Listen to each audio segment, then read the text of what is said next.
I'm Kylie. Hi, I'm Cori. And this is Lit Libations. Want to tell them how we met?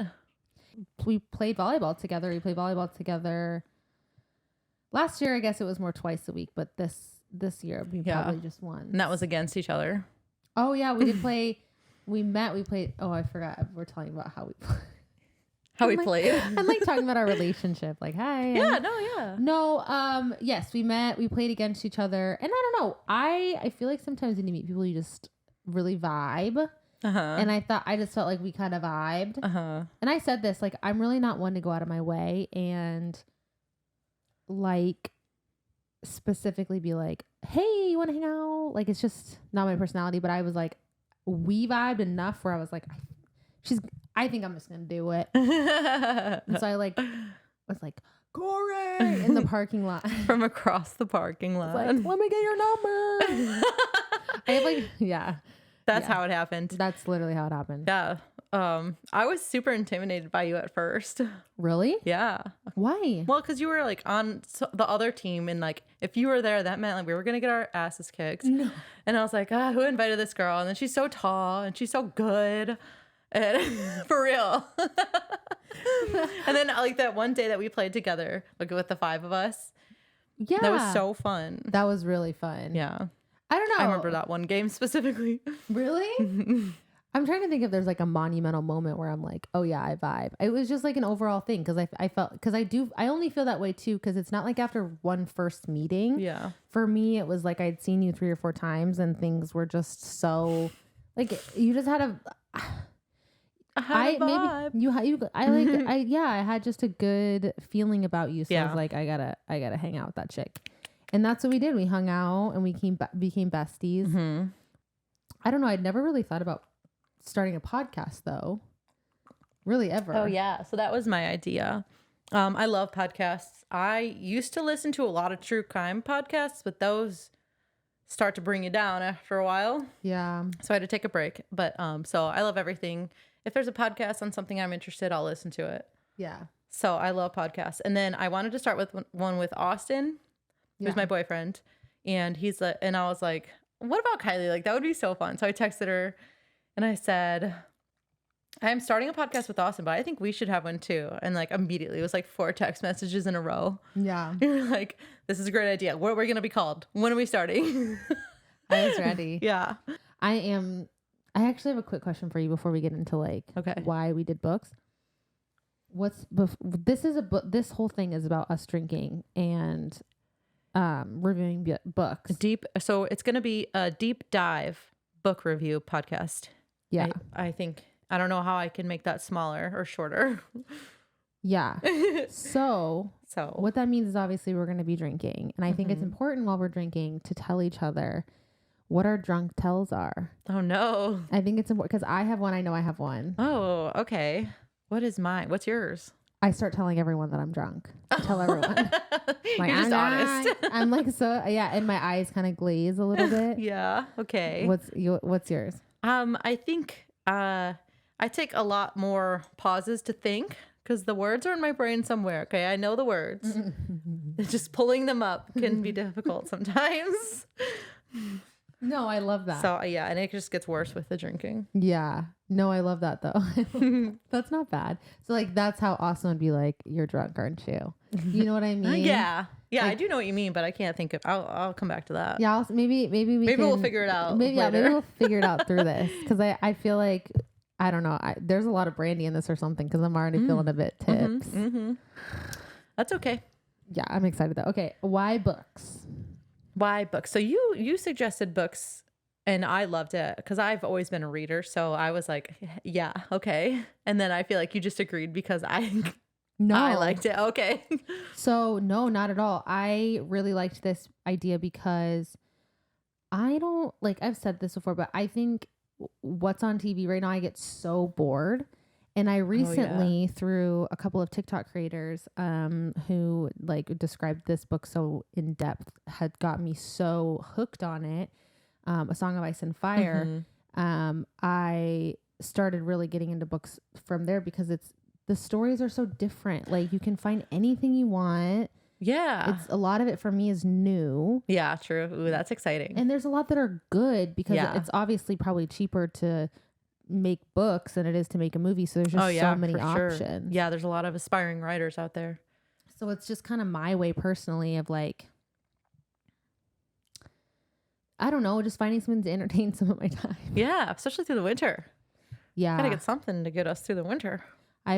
So I was like, I love this. I really have been into reading for the last year. I'm definitely down. Like this was something that kind of hit me there. So no, it wasn't just because of that. It was definitely because I was like ready to read some more books. Awesome. Get educated. So what, I know your limited history with books. So what is it? Yeah. So I've read, like, I got really into vampire books for a long time. So I read a bunch of like vampire series. Relatable. Yeah. Mm-hmm. I mean, after Twilight, it's like you could not. Yeah. That was just the thing to do. It was literally the movie. So obviously Twilight. I read obviously The Hunger Games. I never read Harry Potter, which we will be reading Harry Potter at some point. Yeah. I want to read it so bad. I read a little bit of, I haven't read all of A Song of Ice and Fire and all the books in the series, but I've read about halfway through. Yeah, that's a tough one to read too. That's I have been reading, like I said, forever. Oh, yeah, what's yours? Sorry. What's yours? Oh, what were you gonna do? I was just staring at you. Okay. I was like, pointing at I've been reading forever. So obviously the Harry Potter, all of the like the popular series, Hunger Games, Twilight, Have you ever heard of The Uglies? I actually have. I don't even think I've heard of that. Oh, that's a good one. It's young adult. There's no smut in it, unfortunately. I know. I really like I like the sexy books. I'm really starting to like that. But it's really good. And then like Stephen King. Yeah. Of course. Right. Well, I want to do a Stephen King book in October. I think that would be fun. Yeah, like a little scary. Yeah. A little scurry. Yeah. Yeah. So we'll get into it, I'm sure. Yeah, we'll obviously definitely this will talk get about us that. Into probably, and we'll do things that people suggest too. We want to make sure that we get a little fun. Do just different stuff. A variety. Yeah. We're not gonna stick to fantasy smut. Yeah. Sorry. It's not that smutty, everybody. Okay. No, it's not. Smutty, it's everybody. It's more so than any of the books that I've read. Yeah. But the next one's gonna be even more. So I love it. I love it. Okay. Did we even say what book we're doing? ACOTAR. A Court of Thorn and Roses. So we're doing part 1, which means we're gonna split each book / episode into 2 parts. So each book into 2 parts. So we can really do a nice little deep dive into it. Yeah, we're going to do a nice deep dive. So we're reading through chapter 28 today. And you should have went to 32, but that was my fault. That's all right. So we're doing 28, and so it'll be good. No, there's plenty of stuff that happens too. Like it's honestly, it's even like it's technically more than halfway. It's a little more than half, but there's a lot going on in that last half. Last half. Yeah. Okay. So are you ready to get into it? Yeah. All right. I'm just kind of like going to run through the plot, and then we'll just, if you have a comment. Yeah. We'll go chapter by chapter. Yeah, for sure. Yeah. We're not going to skip around and like jump to weird things that happen in the end. Okay. Yeah. Okay. So do you want me to go for the first chapter? For it. All right. So Feyre. Oh, main character Feyre. All right. Set the scene. We are literally in like village times, people. We're like where people are catching their own food. Yeah, they have to hunt. They have to be rich. Bow and arrow type shit. And the high grade, there's really not a higher. Have you ever heard of a king in this book? I haven't even heard of like a ruler or a lord or anything like that. Have. I have. Yeah. Well, for the humans. Oh, for the humans, yes, there was mention of queens. Oh, we'll get into it. I don't even remember there. that. Oh my gosh, I don't even remember that. But anyways, yeah. So it's village times. All right. We set the scene. It's Feyre. It's the main character. She's a chick she's like 19. I think she's 19. Teens. Yep. Yeah. She's really pretty and stuff, but she's skinny and whatever. Anyways, so she's hunting in the woods. She's the hunter / gatherer for their family. And we'll get into that. It's winter. Yeah. And winter's hard for them because obviously all of your prey, all the things that you're catching kind of move, like hibernate or move for the winter, like they'll migrate, whatever. Yeah. So they're short on food. And she's in the forest and she's thinking about it. I'm sorry, they're not rich or anything. Like they fell into poverty, so they can't just buy food. So they're really struggling. Yeah, they're like at a point. Feyre talks about how her family's like a week out from dying. Like if she does not catch anything on this trip, her family is gonna croak. Yeah. So she's in there, and as she's hunting, she eyes a female deer, and she's like, oh yeah, like this is my shit right here. She's like hooking her thing. She's like, I'm ready to fucking go, like line it up. And then she sees a wolf, but it's a big ass wolf. Big wolf. It's a very large wolf.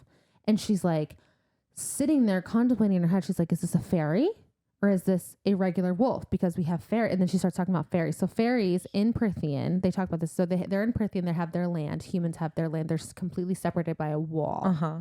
And so she's in their legends. She talks about this in the first chapter. They are bad. There's like fairies. Yeah. Whatever history they got of them, it was not good. It's not a good look for the fairies. Yes. That history is going to come up soon. But basically what she's been told is that they're coming through the wall and killing humans. So she's like sitting there. She's looking at this wolf. She's like, is it a fairy? Is it a wolf? If it's a fairy, it will kill me. If it's a wolf, it might kill me. So she's like, what do I do here? But if I don't catch the doe, my family's going to die. Either way, I'm going to starve. So she goes into her pack and she pulls out an ash arrow, which is one of the things that she knows that can hurt fairies. Right? So she's like, knocks it, aims. What, you like my terminology? Yeah. No, just knocks that bitch, silently knocks that step bitch. By step. Okay. Aims, shoots, hits that motherfucker in the eye. No, in the shoulder. Oh yeah, she shot him. Weakens it. Yeah. She pulls out another, shoots it in the eyeball. It's dead. That's all right. That's accurate. Exactly. Yes. Well, so she goes over there and she's like, it's going to be a waste if I leave the pelt. So she skins it. Yeah. She couldn't take both of them back because she would have to eat both of them. To eat the wolf too. But she's, she's so weak and skinny. But she's just a girl. She's just a girl. She's just a girl trying to survive. Yeah. She's trying to like provide for her family. And that's the first chapter. Yeah, that was the whole first chapter. Yeah. My thoughts. It's really wildly cruel. But I wouldn't be able to survive in that type of world. Yeah, no. I would need a pharaoh of my own for sure. Actually, maybe I would. I don't know, but you don't know until you're in that situation, so. Yeah, but I also can understand that it's the necessity to survive, especially for her family. Yeah, but okay. Chapter 2, you go. Okay, chapter 2, I'll lead. Okay. So we meet the sisters. They're Nesta and Elaine, and their father, whose name is Father. His name... not there. Okay, we're 28 chapters in. He does not have a name yet. No name. No name. No name. My father. best guess is his name is literally Father. No, that's a good guess. No. I don't. So we have Elaine. She's maybe a little aloof, maybe a little socially unaware, but she still tries to you know what I mean? She's just. Do you agree? Oh, you don't like Elaine? I don't like Elaine. I don't like either of them. Yeah. I think because the way that it's kind of described to me is that she's willfully ignorant, and that's her whole excuse. Yeah. Like she's also Pharaoh's older sister. Nesta and Elaine are both older than her. Yeah. And they've done nothing, not a thing. They're so bad for their household. They're survival. Terrible people. For even their survival. Anyways. Yeah, my next note is Nesta is a problem. She's the worst from the get-go. I mean, she resents her father for losing their wealth, which we don't know how that happened yet, but she's just a little rich girl, I guess. She's... we don't know what happens yet. Yeah. But it's not an excuse for her behavior. No, no, it's not. But the dad also has no excuse. Yeah. I mean, he has a bum knee, but he's happy and healthy otherwise. Right. And he likes to carve little wooden figures. Do you remember that? Yeah, for sure. Just a little hobby. I thought it was fun. Yeah. Little detail. But the vibes in the cottage are not good. Not good. It couldn't be worse. Yeah. Pharaoh resents everyone, including her dead mom. Which, as she should. Yeah. Truly. No one helps out around the house. Pharaoh does all the hunting. She cleans the meat. She trades at the market. She gets firewood. She chops the firewood. She does it all, and she's so tired of it. She wants her sisters to get married and fuck off. Yeah. Truly. Yes. But which I would too. Yeah. As she should. Okay, she's got that right. Yeah, she's got it all right as of now. But like no one really seems to care whether they live or die, whether they freeze or starve. They're just like living their life. They literally And Farrah gets meat and they're like, oh, okay, cool. Yeah, I was hungry. It's like, have you ever seen that commercial where it's like the lady's like, I can't keep doing all this housework. And then the guy's like, let me show you something. It's the magic table. I put it on the table and everything gets done the next morning. That's literally how they act. Yes, it is. They're like that ignorant. Like it is sickening. And Farrah's like depressed and defeated at everything. It's really an awful situation. I don't want to read about it for much longer. No. The descriptions are really bad. Yeah. But she goes into like their one room. Yeah. And there's a cabinet that's painted. I'm just going to read this quote. I slung off my outer clothes onto the sagging dresser, frowning at the violets and roses I'd painted around the knobs of Elaine's drawer, the crackling flames I'd painted around Nesta's, and the night sky, whorls of yellow stars standing in for white around mine.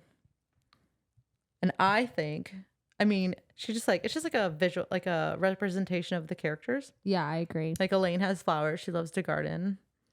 Yeah. Nesta has fire because she's like a firecracker. Yeah. She's like spicy. She's very spicy. And she's so mad all the time. She's like a fucking habanero. Yeah. And then Farrah has the night sky, which I think it just means like her desire to be alone and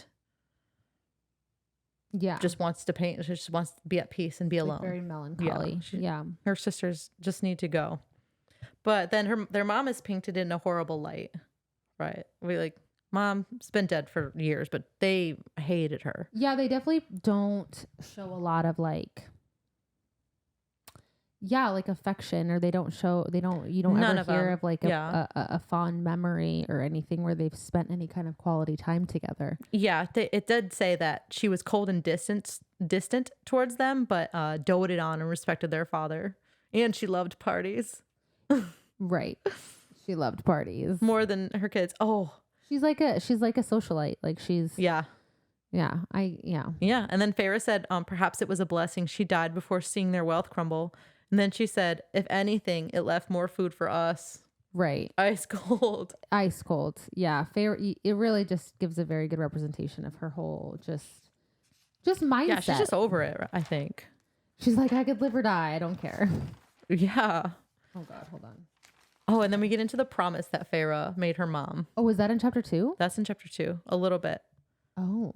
Yeah. So she made a promise to her mom on her mom's deathbed to keep everyone safe, even though she was only 8 years old and the youngest of everyone, and everyone else was able-bodied. Jesus, that is something to put on an 8-year-old. And this promise was 11 years ago. She's really keeping to it. So is this talk about like how in this world, like your world is your bond, your word is your bond, and like, is that what she? Maybe just for her. No, but she talked about in that world, like how important it is to keep your word, your word, because after just everything in a world that's just so like kind of unsure, that's you gotta lean on your peoples. Or like what you say is your bond. Like you gotta live up to your promise. Like it's just crazy. It's crazy. I can't. She talks a little bit about Isaac Hale. Sexy. Who Farrah sometimes sleeps with, but it's very casual. To me, that's very PG. My perspective. It's very like calm way of saying it. They basically bang in a barn. They don't even talk. Yeah, that's literally what they do. Yeah, that was chapter 2. Ooh, lots of information. Okay. Okay. So in this one, Farrah is going into town. We got to tag along, the 2 tag-alongs with her because they are very greedy. So so she's going to sell her the pelts, the deer pelt and the wolf pelt. She knows she's going to get some money. And her sisters also know that she's going to get some money. They want stuff. Nesta wants anything she can. And then Elaine needs a new cloak. That's right. That's right. She needs a little cloaky cloak. So she goes in town, and on their way there, so they run into the Children of the Blessed, which are essentially a group of people who believe that the fairies that they should worship the fairies, essentially. Yeah. And that the humans should give themselves back essentially to the fairies. Not maybe in like a slavery way, but just more in like yeah. It's hard to tell where their motives come from. Yeah, I can't tell. Because everyone seems to like be really scared of them, but they're like, nah. Right, but yeah, like they kind of get to do whatever they want. They kind of get to preach wherever they want. It's very strange. It does feel like maybe the humans are afraid and just kind of let them do it just in case that they do have some clout with the fairies, that the fairies won't come descend down and just at this point fuck shit up. Right. But they do actually, in my opinion, feel like they're going to be more important down the line. So I've underlined that. Yeah, they're an interesting aspect to the book, because there would be some religious cults, like maybe not a cult, but just like breaking away and being like that. I don't know. Maybe I don't know why, but they just feel like it's going to be more important down the line. But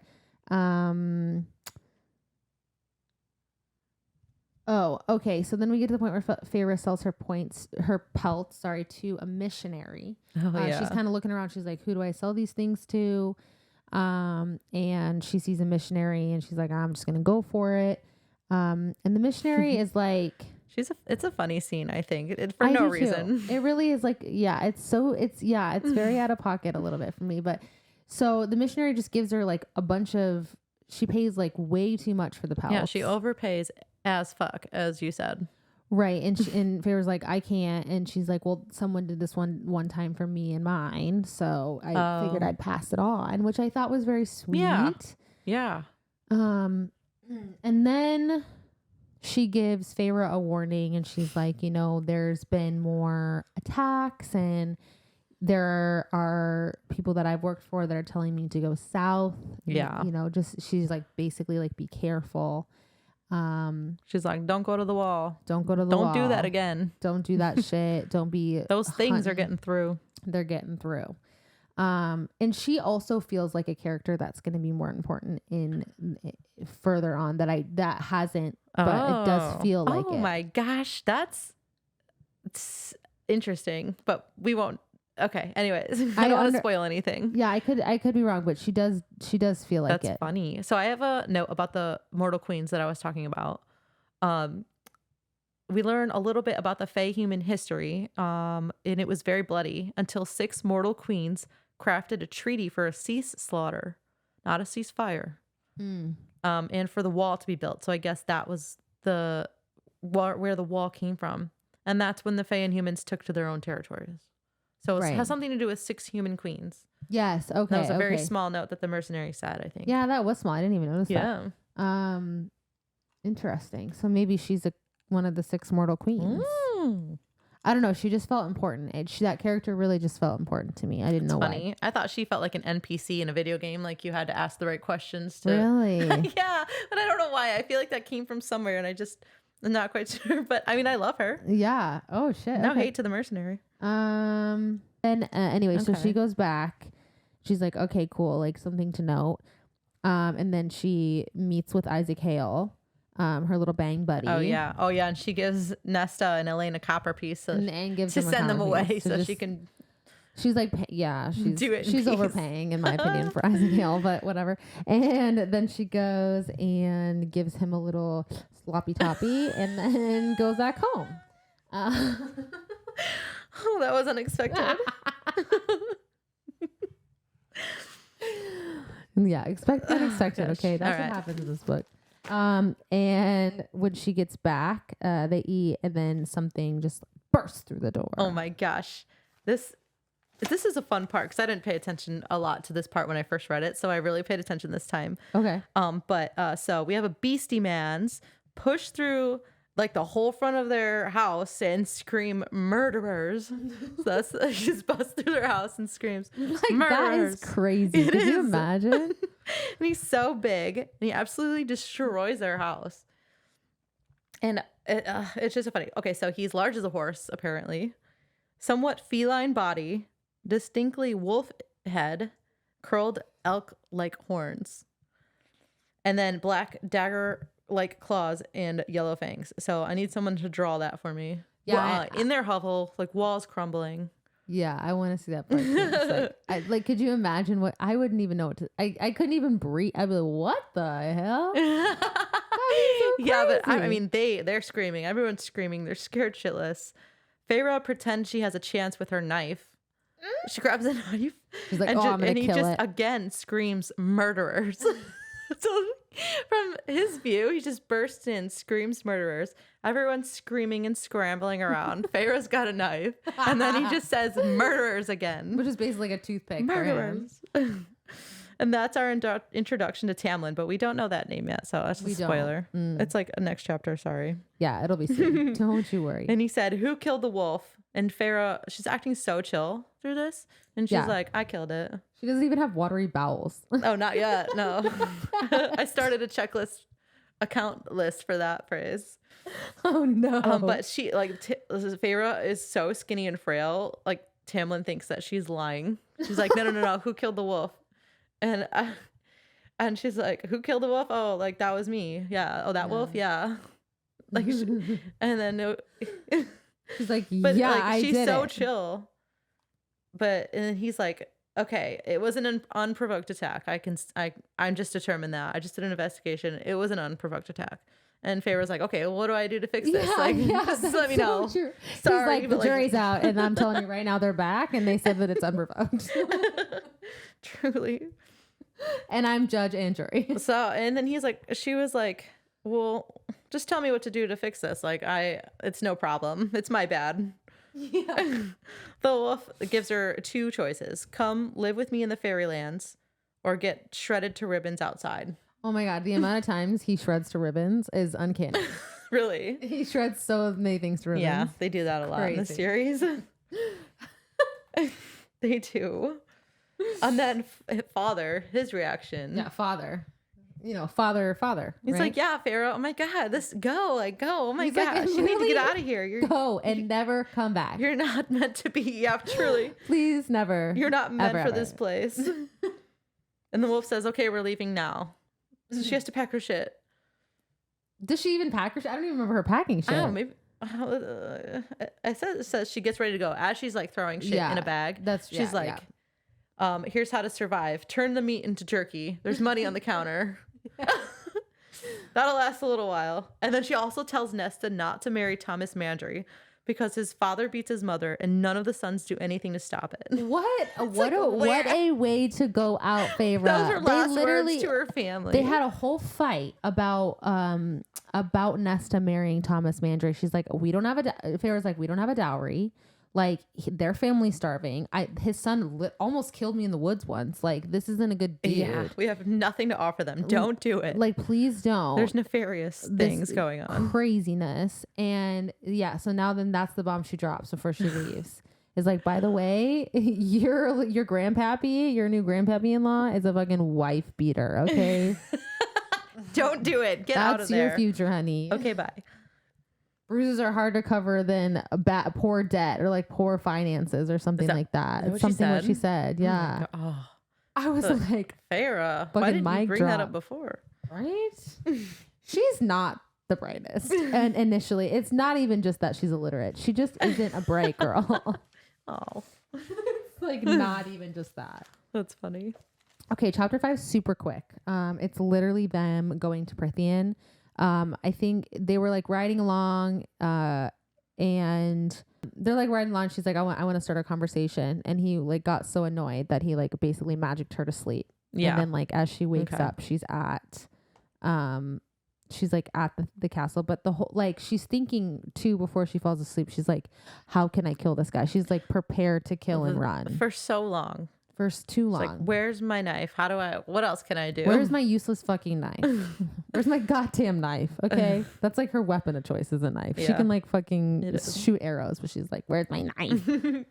And magic smells like metallic. I don't think that's important, but I just kind of feel. Oh, it does come back, I think. Okay. So magic is metallic. Yeah, she does describe it a couple times, but. Yeah. I'll bring it up when we get there. Do you want to keep going for 6? Oh yeah, I can since keep it was for so 6. Small. Okay, so we need our drink for this one because Feyre, I kept a muscle count. We were drinking. No. By the way, we're drinking sangria. Yeah, by the way. For the spring court. Cheers. Mine's, I don't even have any. Hold on. I'm going to refill it really quick. Okay. So I think this is important. This is why I want to have our drink, because we do get our first muscle mentioned. Really? And I'm going to say this. I'm going to preface this beforehand. Feyre goes from wanting to kill everyone. This is a little spoiler, but I'm going to say it anyway. To being the horniest person I've ever met or I've ever heard of in my entire life. And honestly, it starts even when she wants to kill them. She talks about their muscles so many times through this series. I've had a muscle count, and we're gonna drink every chapter too. All right, specifically for them having count. A muscle count. Exactly. So nice. We're gonna take one drink right now for this chapter because she does mention his muscles. All right, because he's muscly. Cheers. Cheers. Okay. So Feyre reaches the castle, and I have a whole section on this. I'm so glad this is my chapter. So as she's into Prithian, right, she's like thinking to herself too. She's like, he has lands, like whatever. And then she sees his lands and she's like, oh my God. You know exactly what I'm talking about. Yeah. Oh, she's like, oh my God. How could they even have this? It's so beautiful. Oh, I can't even. First of all, bitch, here's my thing, right? She's like shocked that they're not this like feral, like creature, animalistic creature that just like is busting shit up and living in like probably burrowing holes like into the ground. She's like so shocked that's like they have like a house and a mansion. They were slaves for so long. Oh, yeah, but I forgot to mention that. Humans were slaves to fairies. Mm-hmm. They were slaves to fairies for so long. Like, how do you think you think the humans came up with houses? They have magic. They have magic. You think the humans are like, we're coming up with these ideas like, oh, hey, master fairy, do you want me to build your house? Oh, you don't know what a house is? Let me tell you. Right. It's a way better than what you're living in this cave in the burrow in the ground. Like, what? Like, she's like so shocked that they're like civilized. They have a hierarchy. She knows this. She knows that there's high lords. She knows that there's like lords. And she still thinks they're just like this dumb society that just goes around killing people, living in fucking like under the blades of grass. I'm so. Is that what she said? Like, where are you getting this underground idea? No. No, it's not that it's underground. She's just like so like surprised that they're like that they're what's the word I'm looking for? She's uncivilized. Like, yeah, they're just like she thinks that they're just very like they're dogs or like they're Do you think that they enslaved a whole race of things that are living? Like that takes intelligence. That takes like not living just like in the trees. Oh my God, yeah, you're right. Yeah, you know what I mean? Yeah, of course they have mansions. I was gonna say like maybe it was just like a gap in like their education. Because it's okay. It's like a gap in their education, or like maybe the fairies are like controlling even what they learn about them. But either way, it's inconsistent a little bit. Yeah, but it's still just to me is like they were literally slaves for 500 years. I would assume that anything that they know about like society and like building their own like way of life and the hierarchy that they had was probably going to be based off of what they've seen in fairies. Yeah, she should have asked more questions. Or just like not drawn to come to those conclusions. Yeah, like that's so funny. Like do you know what I'm saying? For like, sure. I don't know. Yeah, that's just a silly thing. I don't think it's fun to like learn with her. Like, oh, fairies aren't feral. They're not these uncivilized. Just like running around like sleeping under rocks and like underground building houses out of like dung and clay. Like it's what in the world? So funny. Okay, sorry, I went off on that for so long. It was it was a good tangent. But she contemplates escaping once she gets to the top, but when she jumps off her horse, she realizes she's too weak and she has to eat food. She tried to run away. She's like, if I could sprint, but then she jumps off the horse and she's like, just kidding. I haven't eaten because I was magic to sleep for like 3 days. I need to get some food. Yeah, it's been days. It's literally been days for her. What's crazy though, right, is like, she's like, mental note. She's like, I need food to run away. Okay, so take it. That's what she said to herself. this is just highlighting how fucking stupid this bitch is. Anyway, oh no. And then when they go to the dining room and the big like animalistic fairy turns into like a really sexy blonde, muscular, sexy little man. 5 sexies. I love it, right? And she's like, "Oh my god, he's so hot." Like, do I still want to run away? Just kidding. She doesn't say that. But he has a mask on, and it's like gold and it's pretty and it's like all that. And then we meet a guy that comes in and he's like 7 sexies in my opinion. Oh yeah. We love red hair fox mask, but he's got a scar on his face and a fake eye. Oh yeah. One eye. Yeah. Yeah. And the other one's like electronic. And what did I write here? Oh, and Lucian, in his name's Lucian, they pretty much automatically kind of bring his name in there. Yeah. And he is so pissed at Feyre for killing their friend, whose name is Andres. They do talk about that. That's the wolf. And it's very clear that he acts like he just doesn't want her there. That's what the vibe I get. He's like, which is inconsistent. It doesn't make sense. Yeah, for sure. Feyre said, let's go back. Okay. Feyre, I need food if I'm gonna run away. Okay, yeah. And then we're sitting here and she goes, just kidding, right? I'm not eating your food. I'm not eating your food because you could have put magic on it and made me your slave with it. That's what she thought was gonna happen. She would be enslaved. Here's my thing. Okay, fine. But then why did 5 seconds ago you're like, I'm actually just gonna come in for food? Then why didn't you just run away? Yeah. Why come in for the food? Yeah, inconsistent. She's dumb as hell, dude. Like, I'm not even kidding. Like, maybe she is useless. No, I'm just kidding. Yeah, and it's very valid for her to be worried about being enslaved from the history. I don't disagree. Yeah. But I just think that, like, her thought process is very flawed. And just in like how she's thinking about things. Like, yeah, I mean, she's hungry. Maybe that has something to do with it. No, it doesn't. True. It doesn't. Okay. Maybe she's dehydrated. Maybe she saw Tamlin. She's like, maybe I don't want to leave. I wouldn't. Yeah. He's hot as hell. Yeah. Give him a chance. Just see what happens. And then if Lucian walked in I'd be gone. I wouldn't be gone. I'd be there forever. I'd be like, slave me up. I'd be munching on that food. All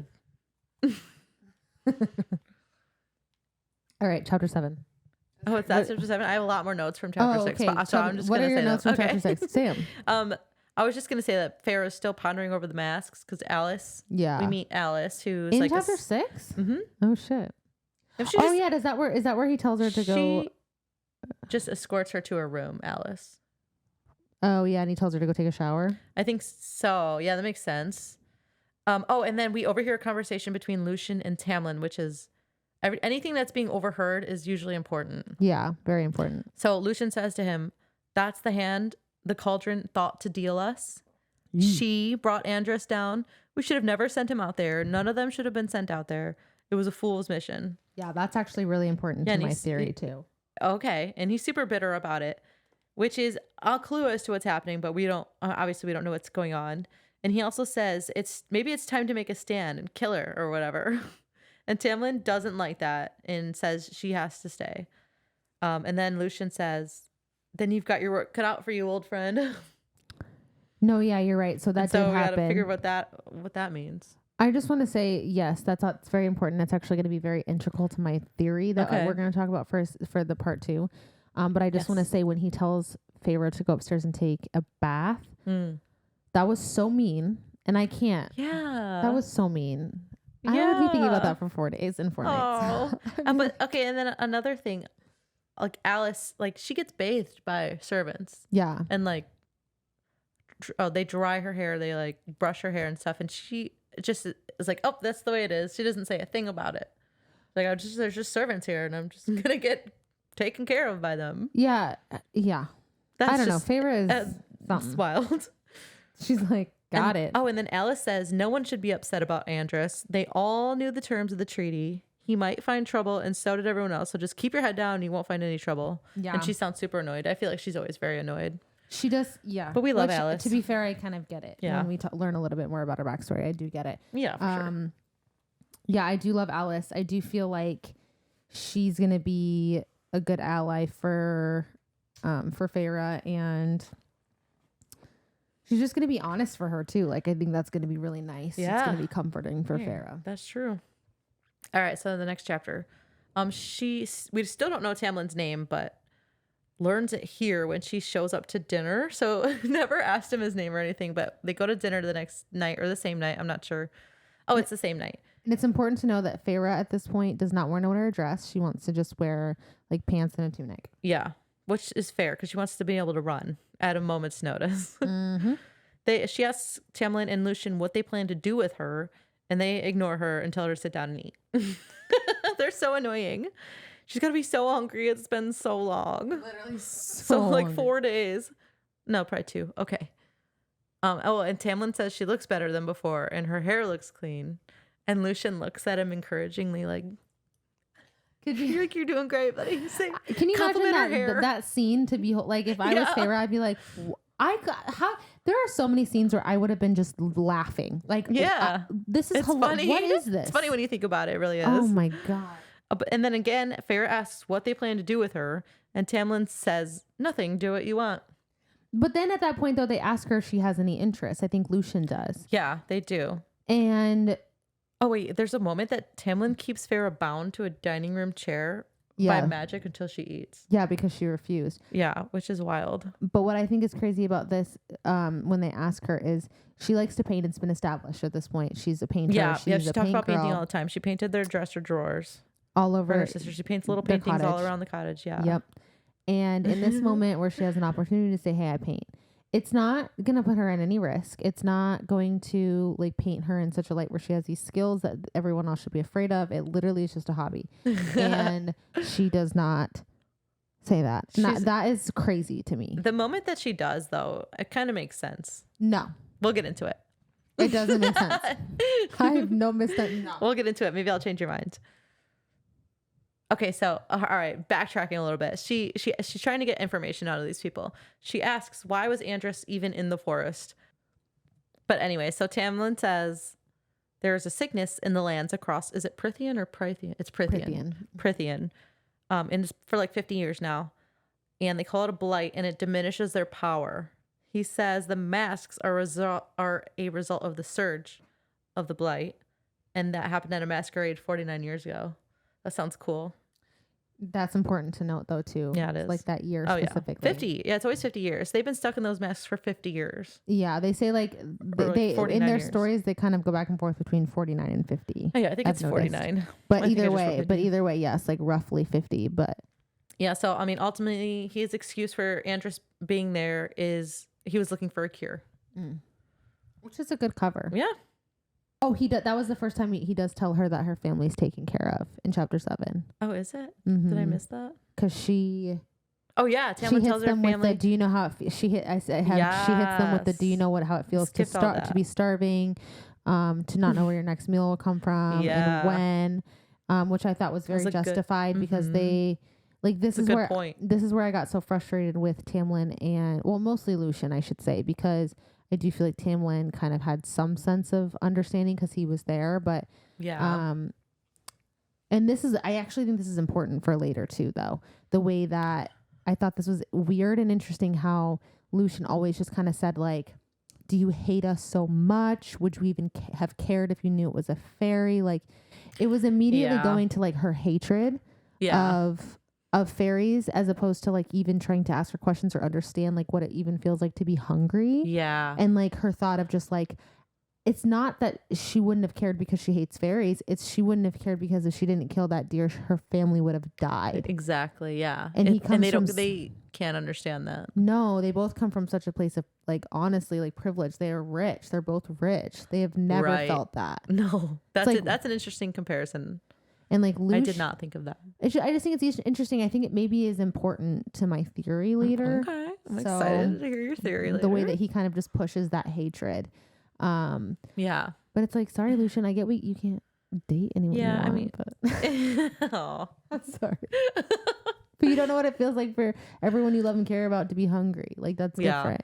It is. You know? Yeah.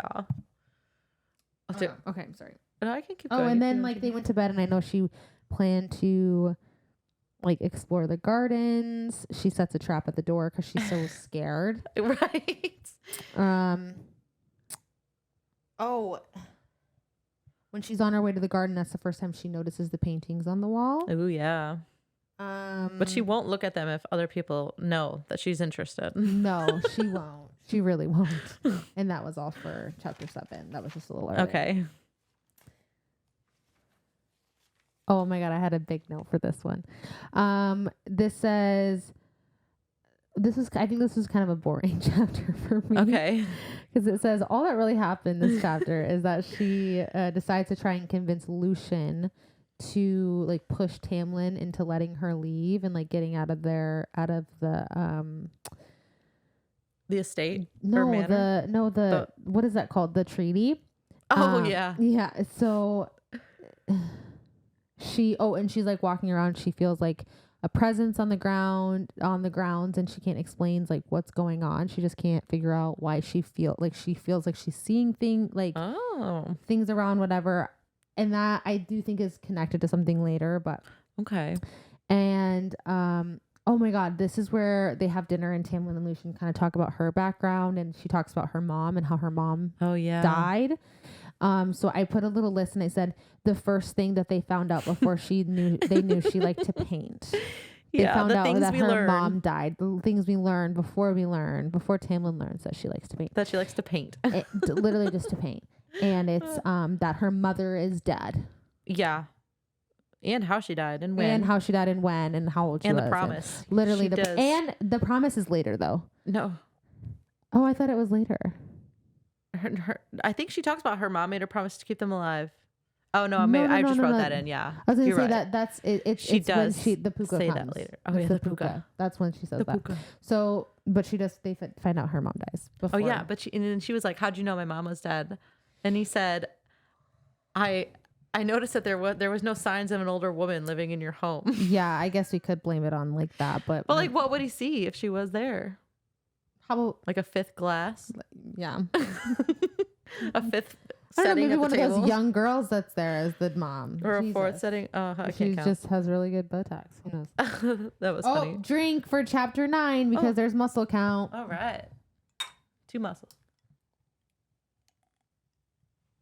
So we're at 2 muscles so far. Sorry if you can hear those slurps. Oh my God, it's been almost an hour and we haven't. Oh, but that's okay. That's fine. We'll keep going. Is it my turn? Yeah. Okay. I have chapter 9/10 written down. Okay. Because I think I combined some, so I'm just gonna say all my notes. Okay. That's fine. So Feyre is on a mission to get Lucian alone to ask him questions. He's at the stables, ready to go on border patrol, and he invites her to ride with him. So they're chatting, and she's basically trying to find a way out of this treaty. She's like, what do I got to do? And he's like, there's no loopholes, Feyre. This is the way. It is what it is. Like, you got to move on from that. Yeah. And then she asks more about the masks, and Lucian says they all chose the masks to honor Tamlin's shape-shifting ability, which I did not remember that first time around. So that party. That he could shapeshift? Yeah. No, I knew he could shapeshift, obviously, because he busted in from the beast, but I just don't remember why they were all wearing those masks. Yeah. Got it. But he mentions Tamlin is the only one of them that can shapeshift, and he turned Andros into a wolf to send him over the wall. Yeah. I thought this was cool, too, because they said that, like, high fae don't necessarily have, like, special, like, specific powers. Yeah. Like, not everyone has. But they are powerful. Yeah. Yes. Which, that's interesting to me. Yeah. It'll all come together. And then Feyre wonders if he could shapeshift her. I wonder what she was thinking there. But she asks more about the magic and the masks and what caused it. And Lucian like scowls and says some evil bitch magic. That's what caused the blight. Yeah. And then he looks around like someone might be listening. He's like, oh, I shouldn't have said that. It might get back to her. And then we learn that there's some sort of her. Yeah, the infamous that everyone's her. afraid of. She's infamous. And I love that it's a she. Me too. Girl power. Yeah. And then Feyre out of nowhere asks how he got that scar on his face. She's so she's rude. Just so random, dude. Oh she has gosh. no social courtesy, which is fair, but like, my God. I would have a complex after that. Oh my God, I'd cry. I'd be like, I'm going home. Come on. Leave my scar alone, you bitch. Oh, and this is where they come across the bog. The bog. I know. That's where we get the bog. I love the bog. This is what, like, when I was reading this book and I came across this part, I was like, all right, I'll read the rest because I liked the bog so much. I do too. I agree. It's just so weird. So they're riding when Lucian is all of a sudden like, don't move, don't look around, put your bow away, be cool, be cool, be cool, be cool, don't look at it. Girl, chill. Farrah, close your eyes. Farrah, don't look at it. And Farrah's like, what the fuck? But she does as she says, and she hears a voice in her head saying things like, I'll eat your bones and devour your flesh. Look at me. And she describes it as a cold presence just circling them. Yeah. And Lucian says if you look at it, that's what makes it real. Yeah. I was like, okay. I'd be like, yeah. I would lose. I'd die. I want to know what this thing looks like. I'd be like, I am interested. You've said enough, okay? Yeah. I wouldn't be able to resist. I would look. I'd be dead. Right here. 1000%. This would be where I would end. This would be my time. I think I could like look through my eyelashes and get away with it or something. I would. I'd be too curious. That would be so funny. But they survive this. They go home. They eat dinner. Lucian tells Tamlin that the bog is in the woods and it must have snuck through the border. And Tamlin is like, are you sure? For me, he gets real Stefan Salvatore about it. He gets super moody and grumbling. Yeah, he's just like it feels like his little brother like played a prank on him and he's got to go take care of it. He's just like, the bog. Really, for me, it's yeah. He literally like becomes this like sulking like. Like I gotta go take care of those. Like he just becomes happy very about it? No. Oh, he's annoyed. He's annoyed. Yeah, no, yeah. But like he's mad and he's like sombering. Yeah, he's like, you know. Yeah. And so Farrah's watching out her bedroom window, like watching for him to return because she's like, I don't know how anyone can survive hunting that thing. It's even immortal. So she's like peeking through the curtains, like trying to see when he comes back. And then she sees something and like hurries up and shuts the curtains and backs away. But it's her father that she sees. Or is it? No. Dun, dun, dun. Okay, so now it's chapter 11. And after grabbing her emergency bag, which she had packed earlier when she got there, just like if she had to escape on the whim. You never know. Like, be like, I got to get the fuck out of here. She slipped downstairs like all sneaky. And she like is like, oh, no one saw me because I'm so sneaky. And that's important for later. Yeah. That's important for later. She gets down there and she's like trying to like run away from like with her papa. Yeah. She feels a hand on her shoulder and it's Tamlin and he's like, where are you going? Like, girl, what are you doing? He's like, girlfriend, like, do you know what you're seeing? And what it was not her father. It shapeshifted into like a bag of ash arrows and then like her siblings like crying. Oh, that was hard. That was really tough. That was rough. I read that as like a funny thing. Okay. The ash arrows and the quiver, that's funny because like that's what she wants right now. No, for sure. But her sister's huddling and crying. That would be jarring to see, even though she knows it's fake. Like no, that's fair. Okay. I'm too hard on Elena Nesta. You are. So hard. That's okay though. So she's like, so she realizes that it's not that it's a puka, which is a bad thing. It like shapeshifts into your desire or whatever, leads you away, and then it'll shred you to ribbons. Shred to ribbons. Of course. Should we have a count for that too? I actually didn't write that down, but I will start counting that because it does happen a lot. You get another drink. I can stop. Hold on. Ready? No, you're good. Okay, so yeah, he wanted to lead her away and shred her to ribbons. And they argue about her promise that she made to her family. She's basically like, or to her mom, she's like, I made a promise to take care of my family. And Tamlin tells her again, that he took care of her family, that they're good, that like they have plenty of money, that he would never leave them without reestablishing their one like food source. And so she finally accepts it. She's like, okay. Oh wait, I would just like to mention right now in chapter 7, he did also promise that they were taken care of. It said with everything that he is and possesses, like I promise. No, yeah, but that still was a couple days in. Yeah, I mean, but she's still worried about it. No, no, which is fine, valid, very valid. It is, yeah, I agree. But also, yes, I see what you're saying. Yeah. I do.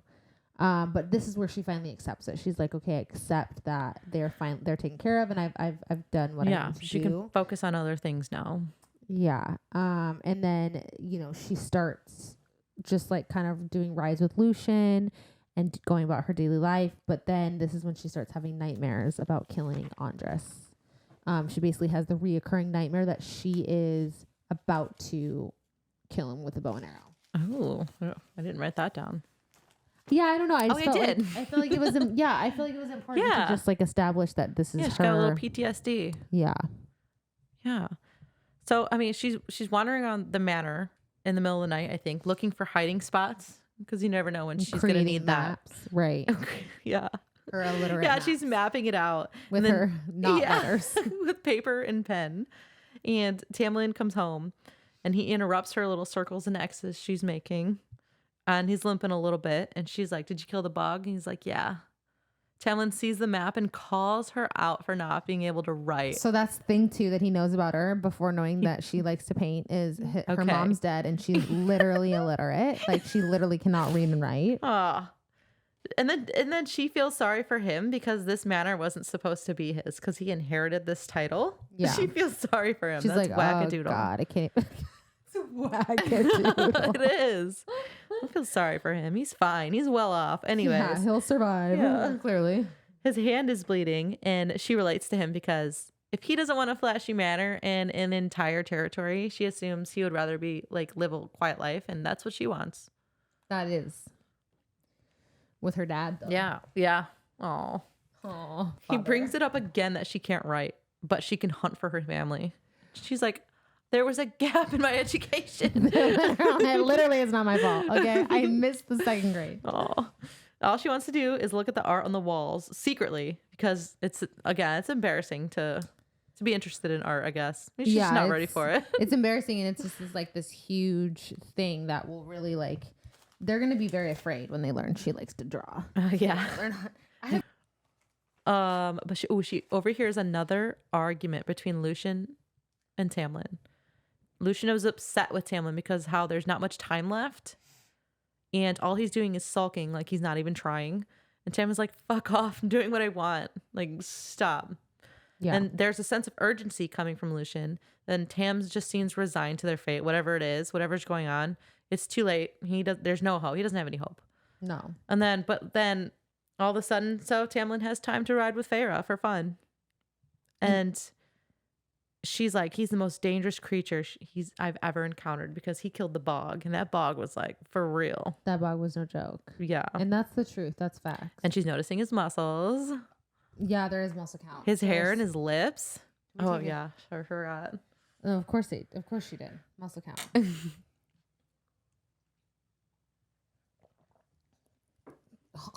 I like it. I do too. Go ahead. Okay. Tamlin reveals that he knows that Feyre stole that knife from dinner the other night. Oh, yeah. And he's like, come on. Come on. I know you have the knife. But he seems to want her to succeed if she ever needs to escape from their kind. So he's like very... Yeah. He's got her back in that manner. And he takes her to the study. Yeah. Because at this point, and this is where I wrote this really quick because this is where I was like, this is so, where I had this thought. So he takes her to the study and it's huge. And he lights the candles. And that is where I was like, oh my God, this is Beauty and the Beast coded. Like it's so reminiscent to me of Beauty and the Beast. And that's going to be important for when I guess. Oh. But this reminds me just a lot of like a more complicated, intricate story of Beauty and the Beast. Yeah. I mean, we have the Beast. We have the Tamlin. roses. And like everyone with the masks kind of feel like oh my God, the people that turned into like household appliances. Yeah, I never thought of that. And utensils and stuff. I've never watched the movie, so I love that movie. I was never a Beauty and the Beast girl. I was. Let's sing a song. You can. I can't. I can't even remember it. Mm. Too drunk. Oh no. Okay, here we go. Oh, it's only been a week. It's only been a week Since we've drank? since she's been kidnapped. Oh, it's only been Sorry, one we're getting back week. into it. Yeah. No, you're right. It's only been a week and that's crazy. Yeah. Okay, so chapter 13. Feyre spends a lot of time in the study because essentially she wants to teach herself to read and write so she can write a letter to her family to warn them about the blight. Yep. Yeah, so she finds a mural on the side which basically is supposed to show the whole history of kind of the world of how the fairies were slaves over. Oh yeah. Yeah, and we see the cauldron tipping out. Yeah, the cauldron tipping out, like from the start of the world. The human lands are not on there. Yeah. And then, you get the enslaving, you get the war, and then you get the drawing of the new lands. Yeah, and we also get a little bit of a hint at what the other courts are. I think dawn, day, and night are labeled on there. Was it just dawn, day, and night? I think so. That's what I have written down. Gotcha. Okay. And the mountain in the center. And she noticed how one land hadn't given up a lot of one area hadn't given up a lot of their land to the humans after the war. And she noticed just like kind of the hints of like resentment towards the humans for definitely. the war. Definitely. Within the paintings with how like even the wall was drawn. Yeah. And all of that. And then Tamlin kind of comes in and he sees at one point that she's like attempting to read and offers to help her, but she takes this as like a kind of like a diss. Like, or as if he's trying to like, she just doesn't trust simulate himself into it so he can like find something to make fun of her later. Yeah. Which sucks for Feyre. She's very insecure throughout the whole series. So she kind of takes that. She's pretty pissed, and then and then at this point she kind of gets impatient because she's like, I could teach myself to read and warn them about the blight, but what if I just go seek out a Suriel and get it and ask them whatever questions I'm curious about. And so that's when she goes to Lucian and she's like, how would I trap a Suriel? And he tells her like a chicken and like rig a snare, go to the closest body, like run immediately to the closest body of water, like basically how to survive a Suriel. Yeah. Do you know how she even knows about the Suriel? So I did write that down. He mentioned it when they were on their ride where she was trying to like kind of get him on her team. Right. That bog ride, yes. Yeah. And he was like, when he was talking about how certain fairies have powers and some don't, he was talking about how that one has the power to tell a human anything that they want if they're smart enough to trap it. Right. Okay. Yeah. It's all coming back. Right. And then he gives her also a knife or a knife. He's like, take your... Does he? Oh, I think that's after. He says, take an arrow and bow. Yeah. Oh, yeah. He says, take your bow and arrow. Bow and arrow. Did I say an arrow and bow? Bow and arrow. Oh, yeah. He said, take a bow and just a knife, in case. And a knife. And then he said, he'll be around. He'll be around. And if she screams, just in case, he'll come running. Yeah. And then the next part is about the Suriel. And this is my favorite chapter. Yeah. I love the Suriel. There's so much information in this chapter. Yeah, there is. It's an info dump. Yeah. But I mean, props to Feyre for even trying to go catch the Suriel, because like after the bog, I'd be like, I'll stay home. Not even think about it. Hashtag succeeding. Yeah. But I mean, she's got her family to feed. So she needs the info. Right. And she's still scared to talk about the paint that came up again. She's so scared. She's always so scared. So we're at chapter 14. So this is where she goes and sees the Suriel. Yeah. So she does it. She goes to the birch forest. She snares the Suriel, and it has a hunched back, hard knobs of spine visible through its cloak, spindly, scabby gray arms, and yellow cracked fingernails. In her first instinct, like she's like, shit, I gotta run. Yeah. Like I gotta get out of here. She's like, fuck Lucian for not preparing me for this. Yes. It says its skin was either forgotten or discarded. That's a crazy thing to say. And then swirling pits of milky white for eyes. Oh, and voice of one and many, old and young, beautiful and grotesque, all at the same time. Yeah. I love its voice. The voice is interesting. Yeah. The cereal's like, what do you want, human girl? And she's like, you tell me. Bitch, what the fuck? Literally, though. She just like thinks everyone. She's like, oh, she gets like 2 maids, and now she thinks everyone's supposed to do everything for her. But she does ask. She's like, how do I get out of the terms of the treaty? Can I really not go home? Like, I need to get home. And this cereal tells her that she must remain here in Prythian, or else her and her family will die. Facts. And then we learn that Tamlin is the High Lord of the Spring Court. Which, did you think that was obvious? That seemed obvious to me. I don't know if I ever cared or thought about it really. But Feyre is blown away. She's like, this changes everything. Yeah, see, that doesn't make sense. She's already knows that this guy's so powerful. So for me, it would have been the natural, like, I'd been like, oh, like, well, I wouldn't have been like, oh my God. I would have been like, oh, like that checks out. That makes sense. But she's still learning like the hierarchy but just like everything shocks her to like the extreme. That's the thing that kills me. It's like even them so much as like eating pig is like crazy to her. Yeah. Like the fact that we eat like hamburgers. She's like, what? Like we eat hamburgers. True. It's crazy. I don't understand it. Ugh. That's so funny. The Spring Court is one of the 7 territories. So here we do learn about this. The cereal I refer to as a she. So do I. Okay. That's interesting. But it's spring, summer, autumn, winter, dawn, day, and night. Spring, summer, autumn, winter, dawn, day, and night. Spring, summer, autumn, winter, dawn, day, and night. So there is 7. So like the 7 kingdoms, it's like the 7 courts. And we learn how old the cereal is. She says that she's older than Prythian itself and of the bones of the world. So she's like really old. Yeah. She's like 85. And there's other characters. 85. And there's other characters that are like this, that are like old. Yeah, I love them. But she says to stay with the High Lord.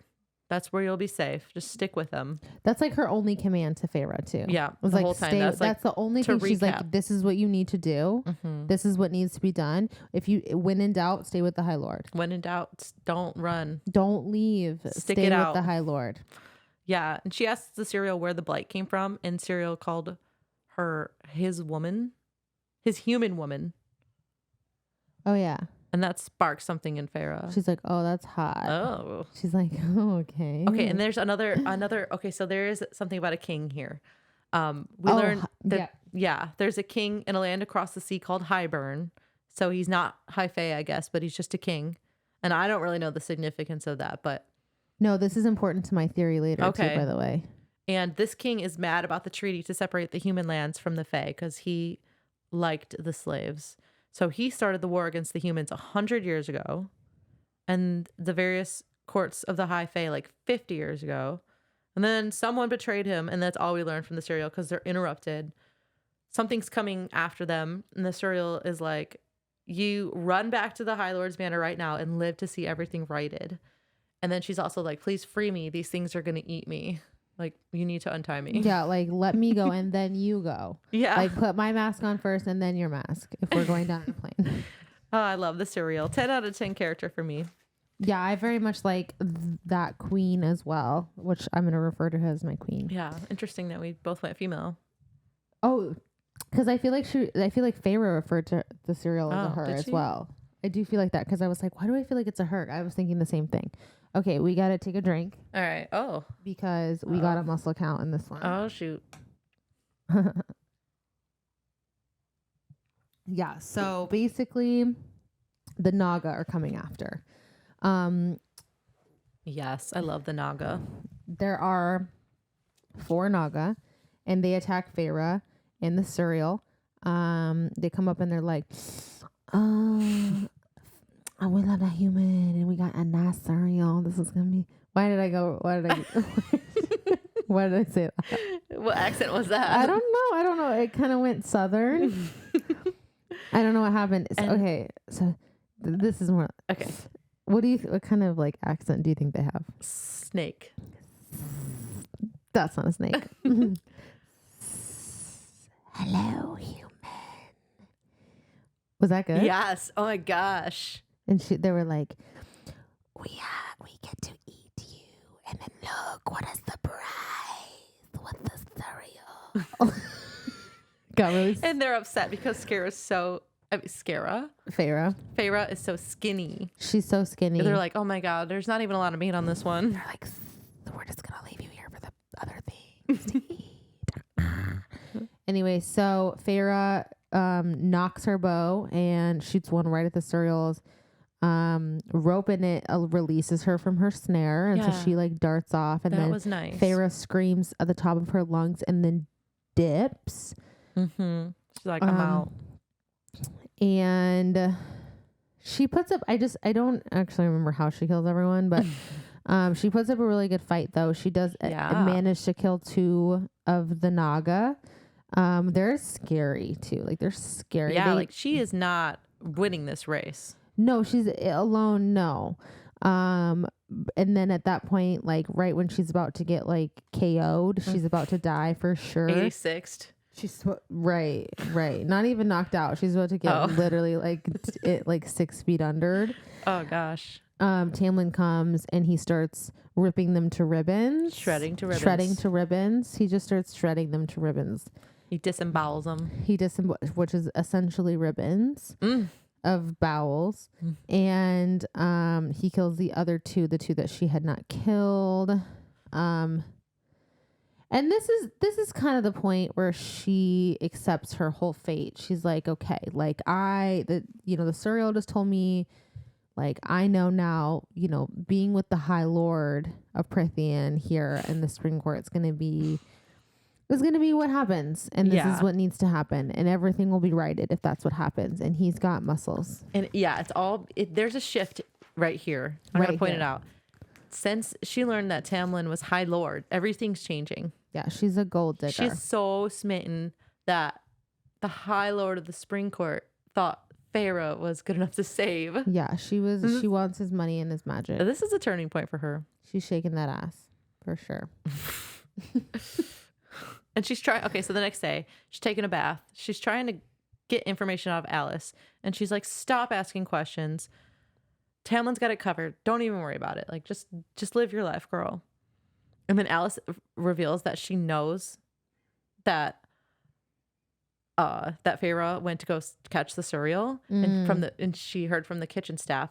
So, like, did she go to the kitchens and ask the staff for a slaughtered chicken? Yeah, she did. They actually said that. They did say that. They're like, do you have just like a slaughtered chicken you're not using for dinner? Like, is bloody, there a chance? Feathery. Like, it's just, the fresher the better. The fresher. Yeah. That's if so it has a funny. head, that'd be beneficial. Oh my gosh. Right. So we learned a little bit about Alice. Her sister and her mate were murdered 50 years ago. And 50 or 49. I don't know. Because I think I was just auto bumping it up to 50 sometimes. But she took in their 2 kids. So she has 2 nephews that like are everything to her. Everything she does is because of their nephews. Right. And then we talk about a little about high fae children, which are rare. Yep. And they won't reach adulthood until around 75. Crazy. And then she's also like, we need to talk to Lucian. I'm really mad because all you had to do was give that cereal a robe. A new robe. And it would have been groveling at your feet. Oh my gosh. I mean, you give me a new robe, I'm groveling at your feet. Yeah. So I get it. Like the cereal is very relatable. Yeah, truly. Love the cereal. At dinner, Lucian says Farrah looks really lovely. And she's like, I don't look lovely. I thought you guys couldn't lie. Yeah, you fuckers. And then they're like laughing at her and sniggering at her. They're like, of course we can lie. Like, why would you ever think that? How else would we have gotten the humans to do our bidding? They're so unhinged. Oh my God. And they're like laughing at her ignorance. And they're like, you're so stupid. No, she's like, I'm a stupid dumb bitch. Like, I fucking hate myself too. Oh no. I do. And then we also learned that iron doesn't do anything. Yeah. And I think both Nesta and Elaine have like iron jewelry. They do. Yeah. Yeah. She has to write about that. Yeah. Wait, what? Oh. She has to write their family and warn them that the iron doesn't do anything. She's like, by the way. Oh God. Oh my gosh.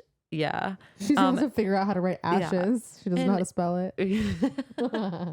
Just to write it down. Oh, we do come to that part. Oh, but they also like admit that they'd never lied to her, even though they could. They're like, we can lie, but we haven't lied to you. Yeah. So that's nice. And then Tamlin is like, you snared the Suriel, a human girl. And she's like, yeah, is it even that hard? Like, yeah, of course I did. Yeah, she's like, is it difficult?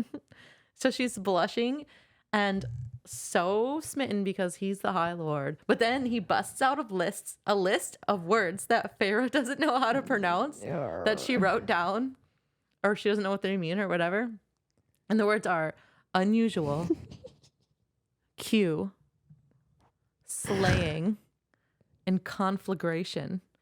Like, you didn't know slaying? Do you know what's so crazy about this too is that she literally was talking about this like in a couple chapters ago. She was like, I'm reading a children's book. Yeah. I've never seen a children's book where they have Q or in conflagration. Conflagration. Do you know what that means? No. It's conflagration. Conflagration. Conflagration. Right, I'm illiterate too, but it's fine. Yeah. But my point is like, okay, that's not in a children's book. No, I'm just saying. That's hilarious. Conflagration, by the way, means an extensive fire that destroys a lot of land and property. I had no idea. Oh God. I looked it up just to be curious. I was like, what? And then he asks, is this a poem about murdering me and then burying my body? Yeah. Where'd you get that idea? I see. Here's my thing is I'm too sassy because I would have probably been way sassier in a lot of these moments and I would have been killed way earlier than Feyre. Yeah, I'd be like, yeah, it is. That's so funny. I thought about it for a while, actually. I don't know. It might have been better. Might have sped things along. Yeah, probably. I think Tamlin likes a little spicy. I would have fell in love with him on day 2, so it would have been fine. Yeah. Like, Feyre's taking a long time. Tell me who to love, tell me who to bang, and I'm there. Oh, jeez. I'll figure it out. I am not Feyre. That's so funny. Okay, so Tamlin says, like, hey, we can be friends. Like, you don't have to act like this.